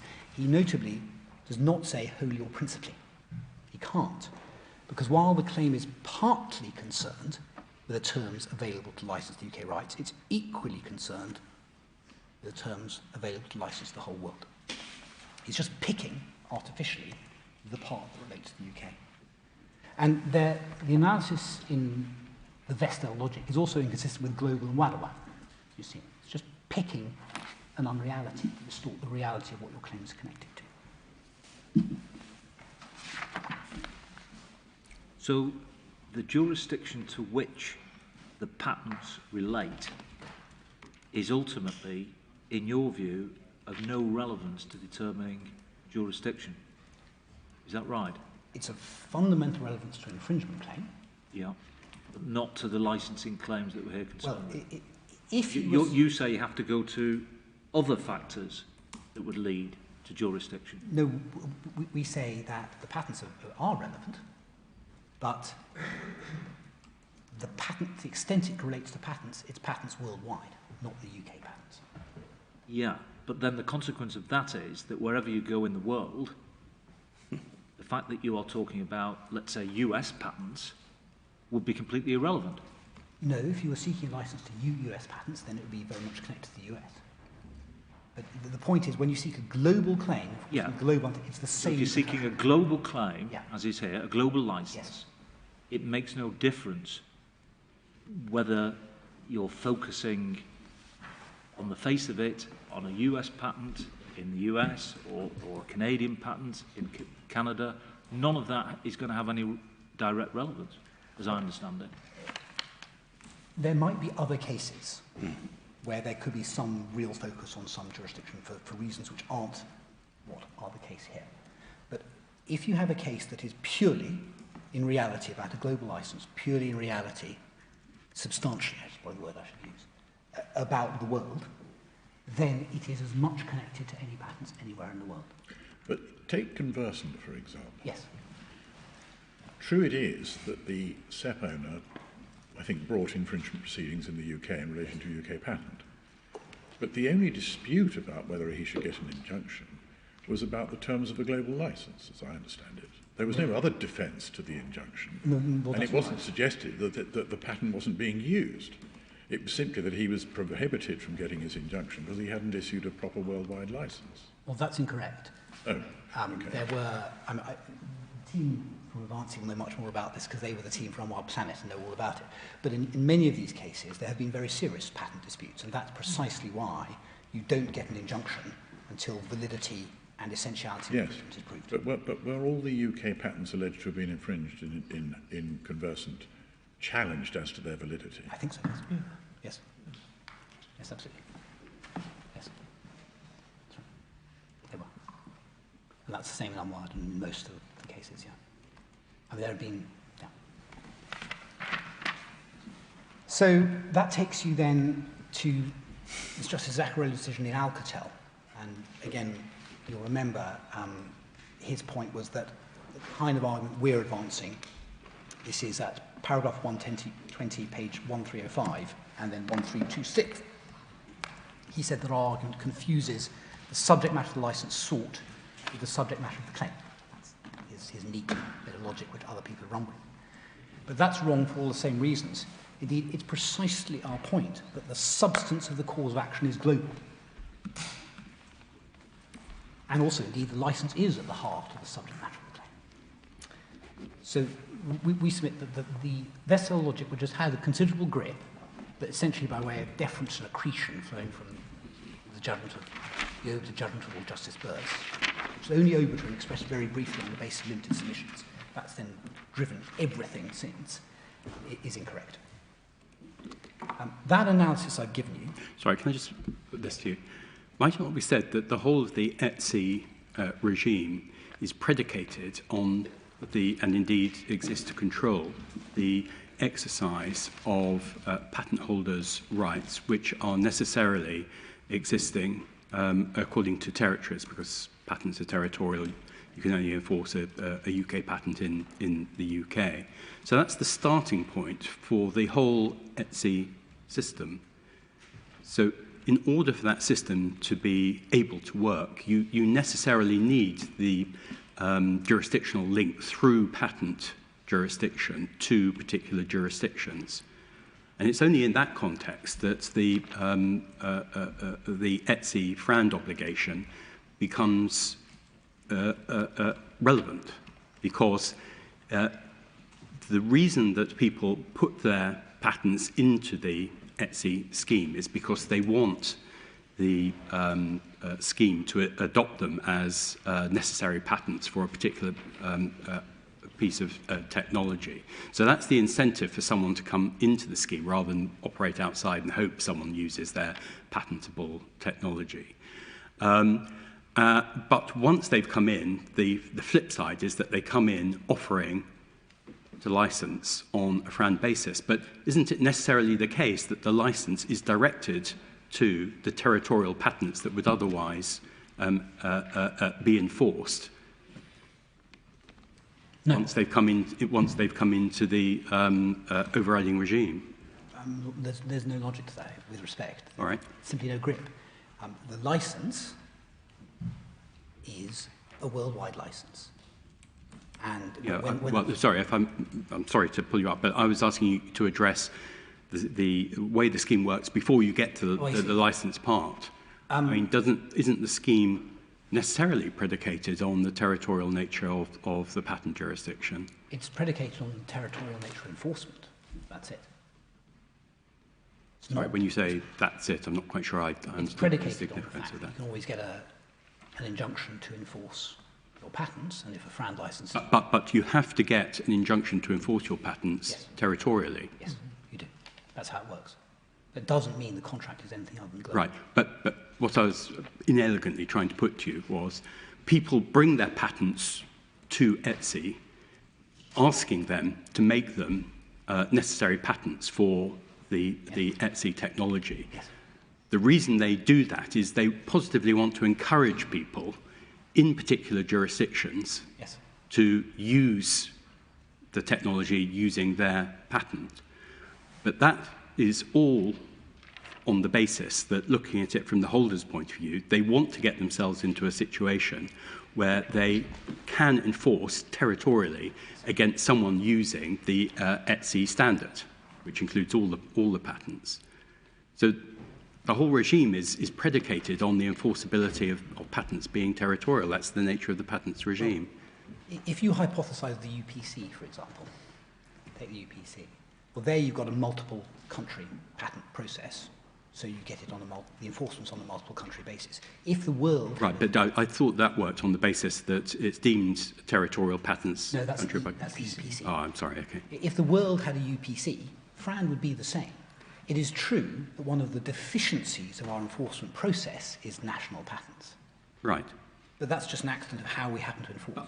But FRAND, the FRAND obligation exists to moderate the enforceability of the patents territorially. By reference to what are often global contracts and what are global contracts claimed here. And none of that changes the contractual cause of action. Right, but... Okay, thank you. Now, if Tesla were right, the same claim for the same contract, seeking the same license, would be wholly or principally connected to every country in the world in the same way that has patents. That is a decisive answer to what they say. And it would have a wide range of consequences in other fields. Imagine a commercial leasing contract with a provision for renewal on terms set by an independent valuer and a claim for declaration as to renewal terms worldwide. Or imagine the same thing in aircraft leasing. Imagine what is really sought is renewal worldwide, but somebody, because they're clever, artificially says, oh, actually, I just want the renewal terms, though they're the same terms, same rates. I'm really asking this only for a UK aircraft, only ask this for a UK property. That would not be real. This is what you're being asked to do is to distort this gateway, not just for FRAND, but to distort its words for all causes of action with a connection to property across the entire of our legal system.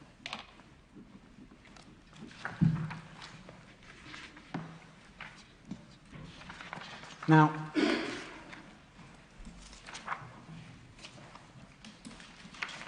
and so in the end, what Tesla is seeking, and you've also seen the purpose that the Rules Committee had in creating this gateway, limited to claims genuinely, wholly, or principally about property in the jurisdiction. So what Tesla is asking you to do is to legislate a new gateway.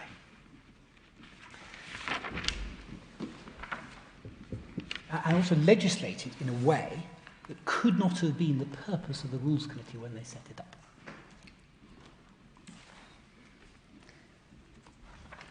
Tesla complained, well, it's odd if you can't get a determination of the license terms for UK patents, but that's not true.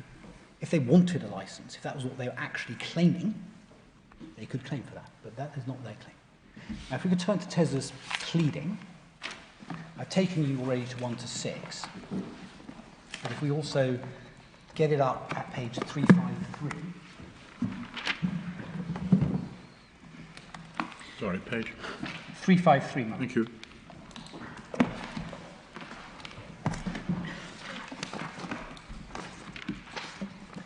So I would invite you to read the whole of the pleading because I don't have time to go through everything, but it's very clear when you read the whole thing. You've seen the summary, then skipping through it quite quickly, paragraph 40 pleads Ted as a beneficiary, this is page 353, a beneficiary of Interdigital's FRAND commitment, which is a license to FRAND terms covering Interdigital's UK SEP portfolio, including some UK stuff. Then, 41, it's a beneficiary also of the FRAND commitments of all the Avanci pool members. It's accordingly entitled license on FRAND terms covering the Avanci 5G pool, including Interdigital's international portfolio, including UK SEPs. Including is not in any way exclusive. Then 46 on page 355, all the patents in the Avanci 5G pool, including the challenge patents, are encumbered by FRAND declarations. Then moving on, and all that is what sets you up for the actual claim, which is very simple. There have been attempts to obscure this, but it is very simple. Paragraph 58. The Avanci 5G pool members have appointed Avanci's licensing agent to enter into a grant license in respect to the Avanci 5G pool on their behalf. Accordingly, Tesla is entitled to enforce the FRAND commitment of each Avanci 5G pool member, including Interdigital, by seeking a license from and or through Avanci covering the entirety of the Avanci pool. And that is it. Now, there's some attempt to rely on paragraph 59, but it's the same point, because there's some stuff in the beginning, but then at the end, Avanci accordingly owes a contractual obligation to grant such a license, which in the sentence before is a license covering the Avanci 5G pool. Now that's the cause of action. You can't change that by twiddling your relief in an attempt to artificially fit within gateways. But in any event, Tesla don't even do that properly, if that's what they were trying to do, because the core declarations they claim are at 9 and 10 on page 360. They seek a declaration for terms proposed by Avanci for licensing Tesla and Avanci covering the Avanci 5G pool, including the challenge patents, only including are not FRAND. And then 10, a determination of what the FRAND terms would be for licensing Tesla and Avanci covering the Avanci 5G pool, including the challenge patents. Now, their best shot is the wording they've got at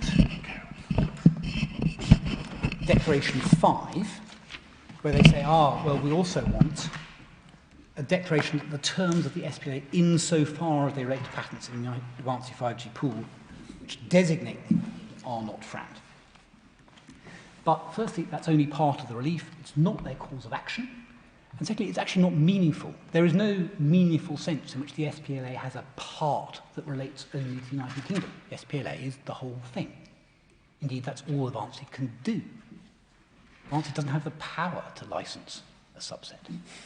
Likewise, the second bit, alternatively, a declaration has terms which are frowned for those patents. That's the patent testing in the UK. But again, the reality which shines through the whole of the pleading is they're not seeking only a license as the patents in the UK. They are seeking a license as worldwide. And that twiddle does not actually reflect anything in their cause of action as pleaded in substantive particulars. And again, is unreal, because Advancy cannot do that. They cannot only offer a license as the UK. And then alternatively, such patents in the pools owned by Interdigital, the same point. Advancy can't offer that. Those words are included deliberately to reflect Vestel. You see that in paragraph 49 of Vestel. But they don't veil the substance of the cause of action.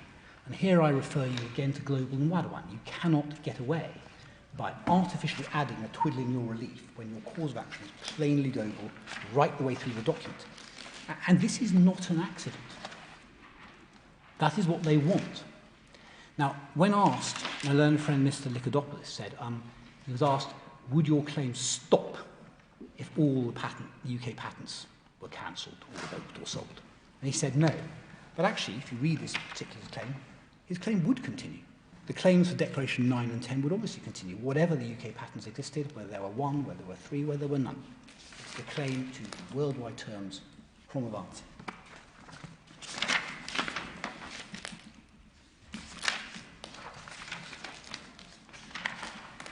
Now, that concludes my arguments on Gateway 11, and I was going to turn to 6314.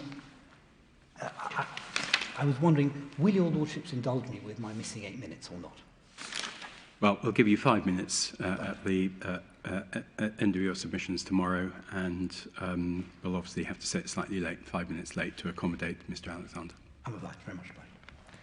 So, the second primary head relied on is 6314. Now, you'll have seen this, but it's important to understand its context.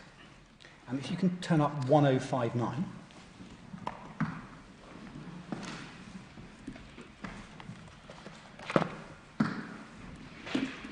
We're looking at this. CPR Part 63. And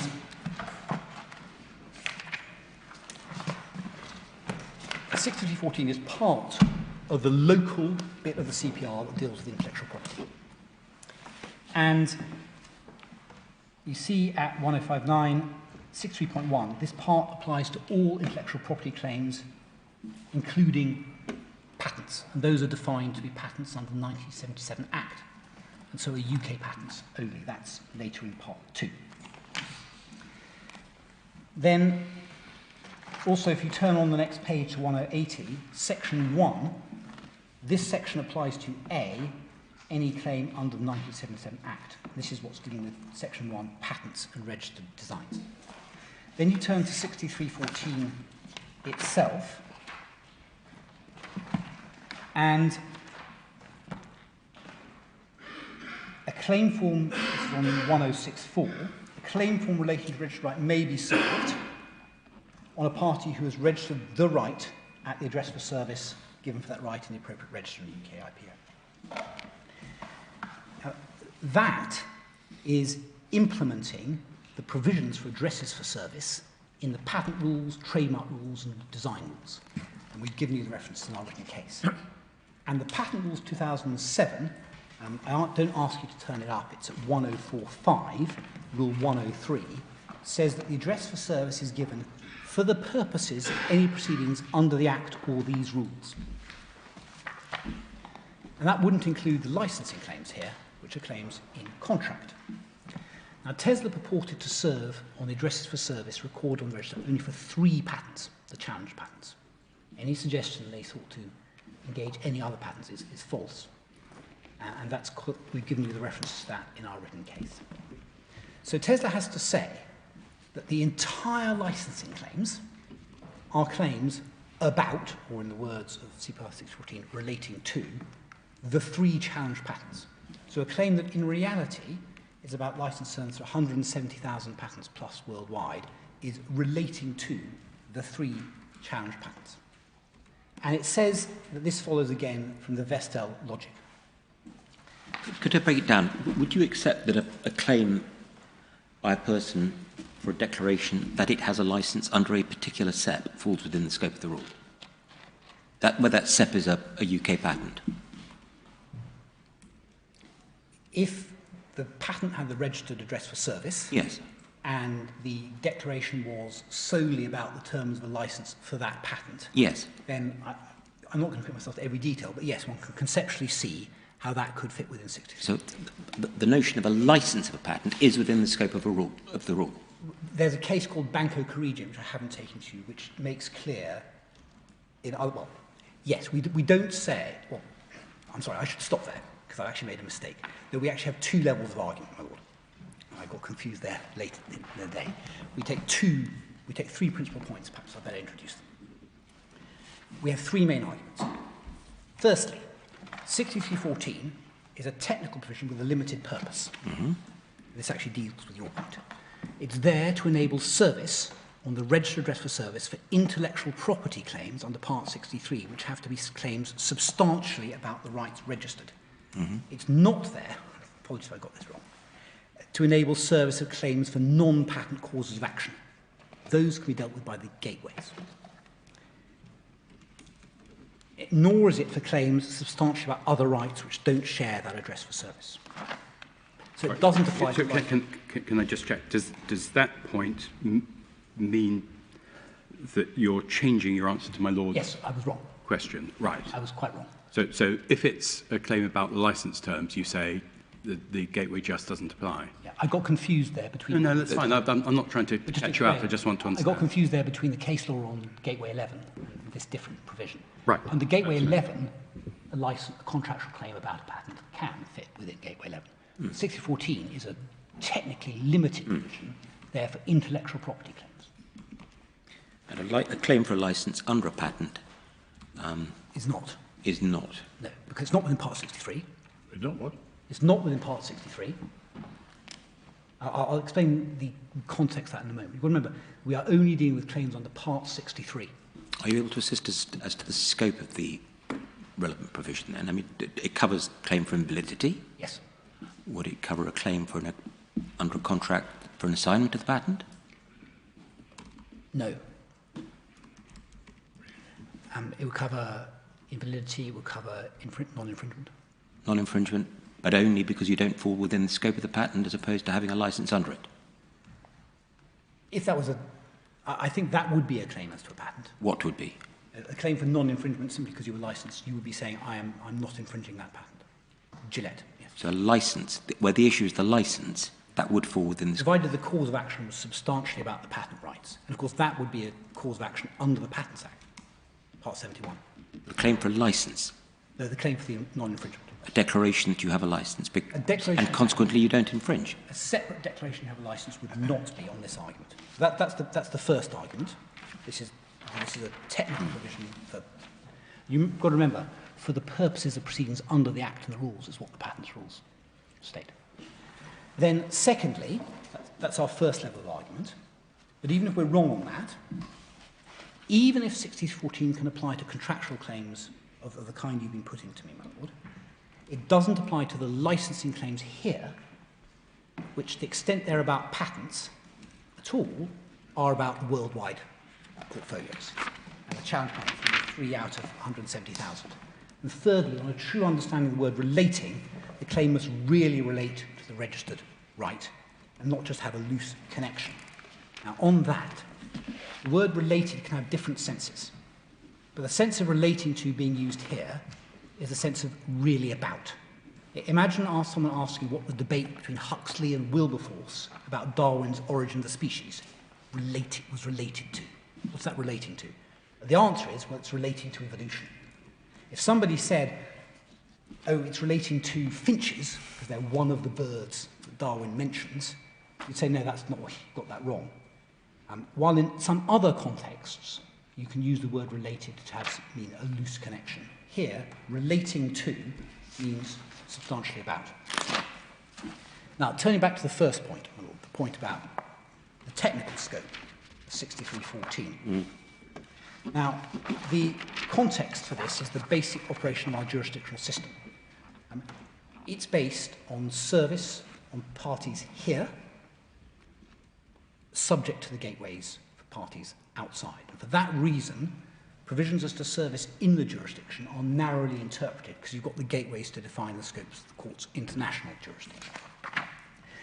The authorities in that regard are set out in Fridman against Agrofirma, which I won't ask you to turn up, but it's at 1678 of the bundle of authorities. It's footnote 33 of our case. And we say that provisions as to service in should be interpreted in the light of this and not interpreted to undermine the structure of the gateways.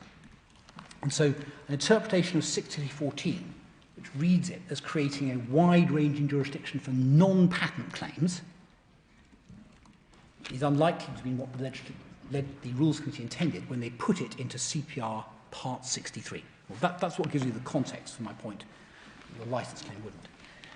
Now, the scope of this was addressed by the Court of Appeal in Activists and Lilly, which you find at 1235 of the bundle report.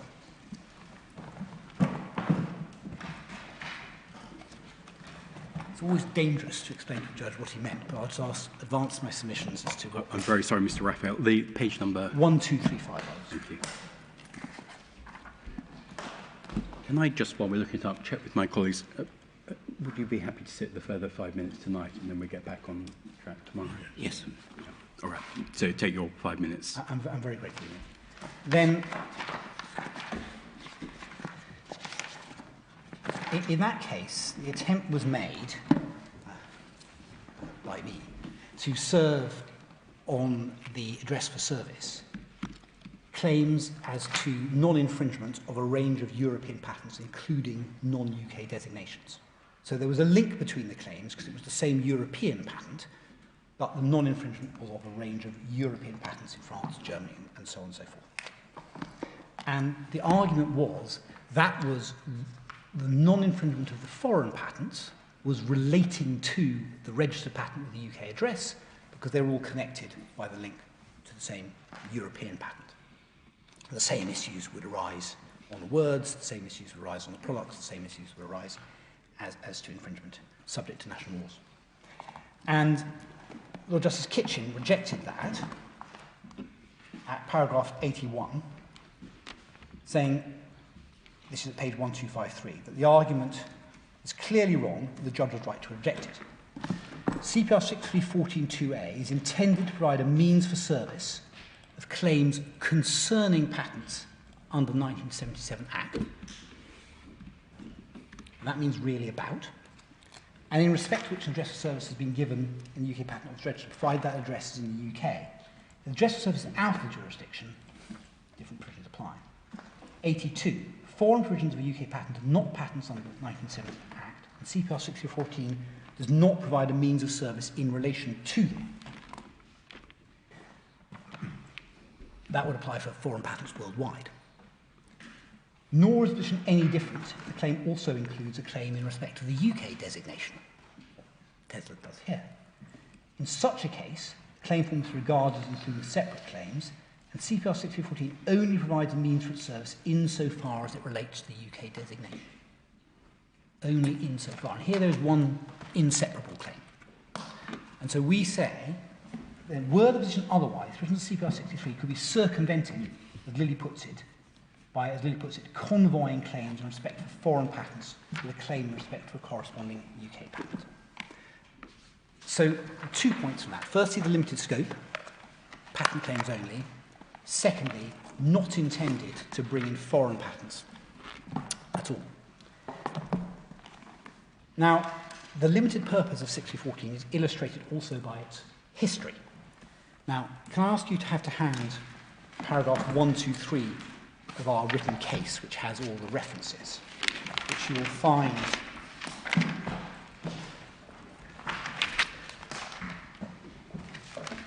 at 95 of the bundle. Now, there was originally no equivalent to 6314.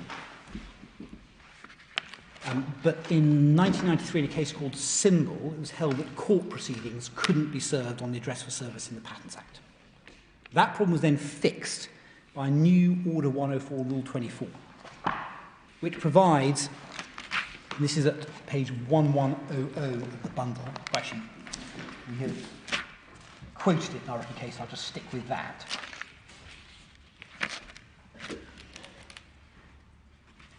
And using my written case, page 96, the new provision provides for service on the registered address for the purposes of any proceedings relating to a patent or registered design, including proceedings of revocation, declarations, non-infringement, or groundless such infringement proceedings, or any other proceedings of the kind mentioned in this order.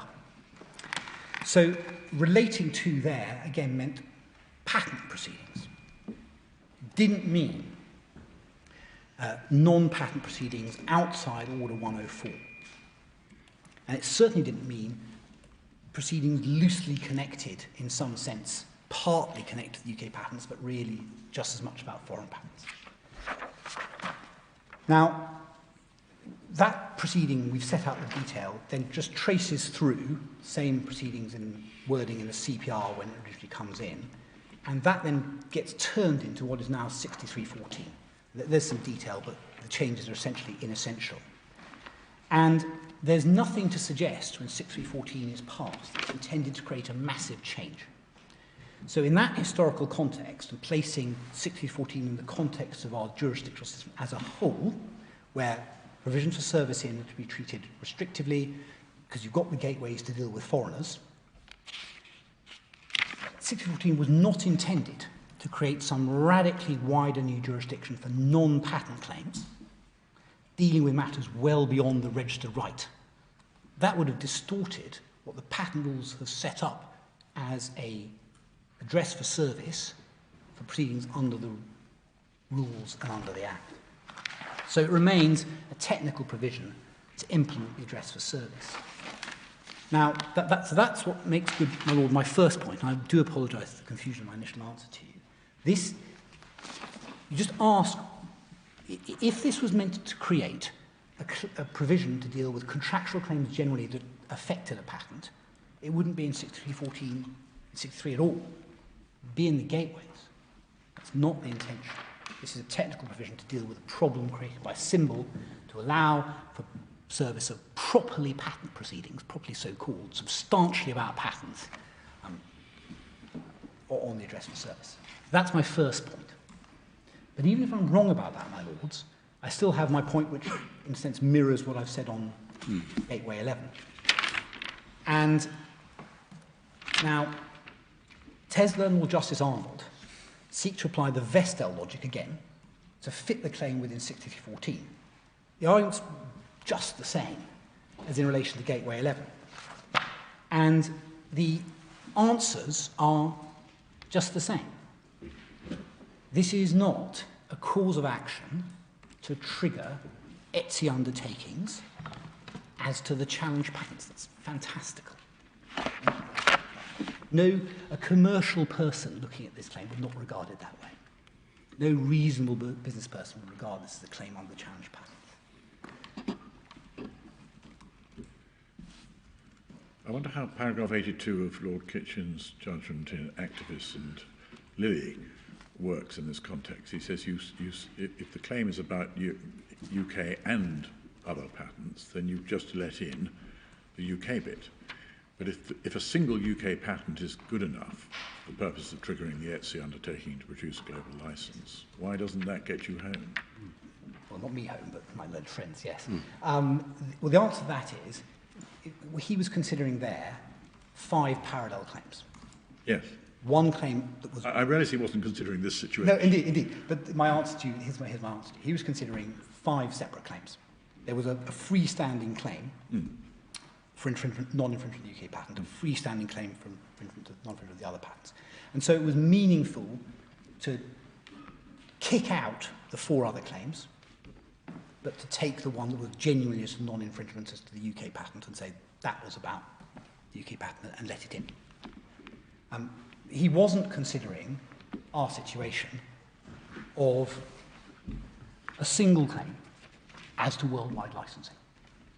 And so we're not afraid, or Justice Kitchen's judgment, we positively rely on it, because the point is, you ask for the claim, is that claim about the UK patent?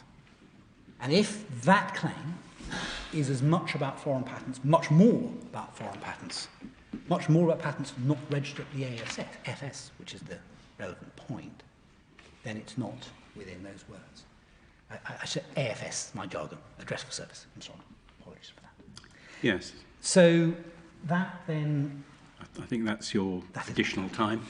I'm glad. So we'll close there. We'll resume tomorrow at 10:30, and we're back on the timetable that the court was given previously. Thank you very much.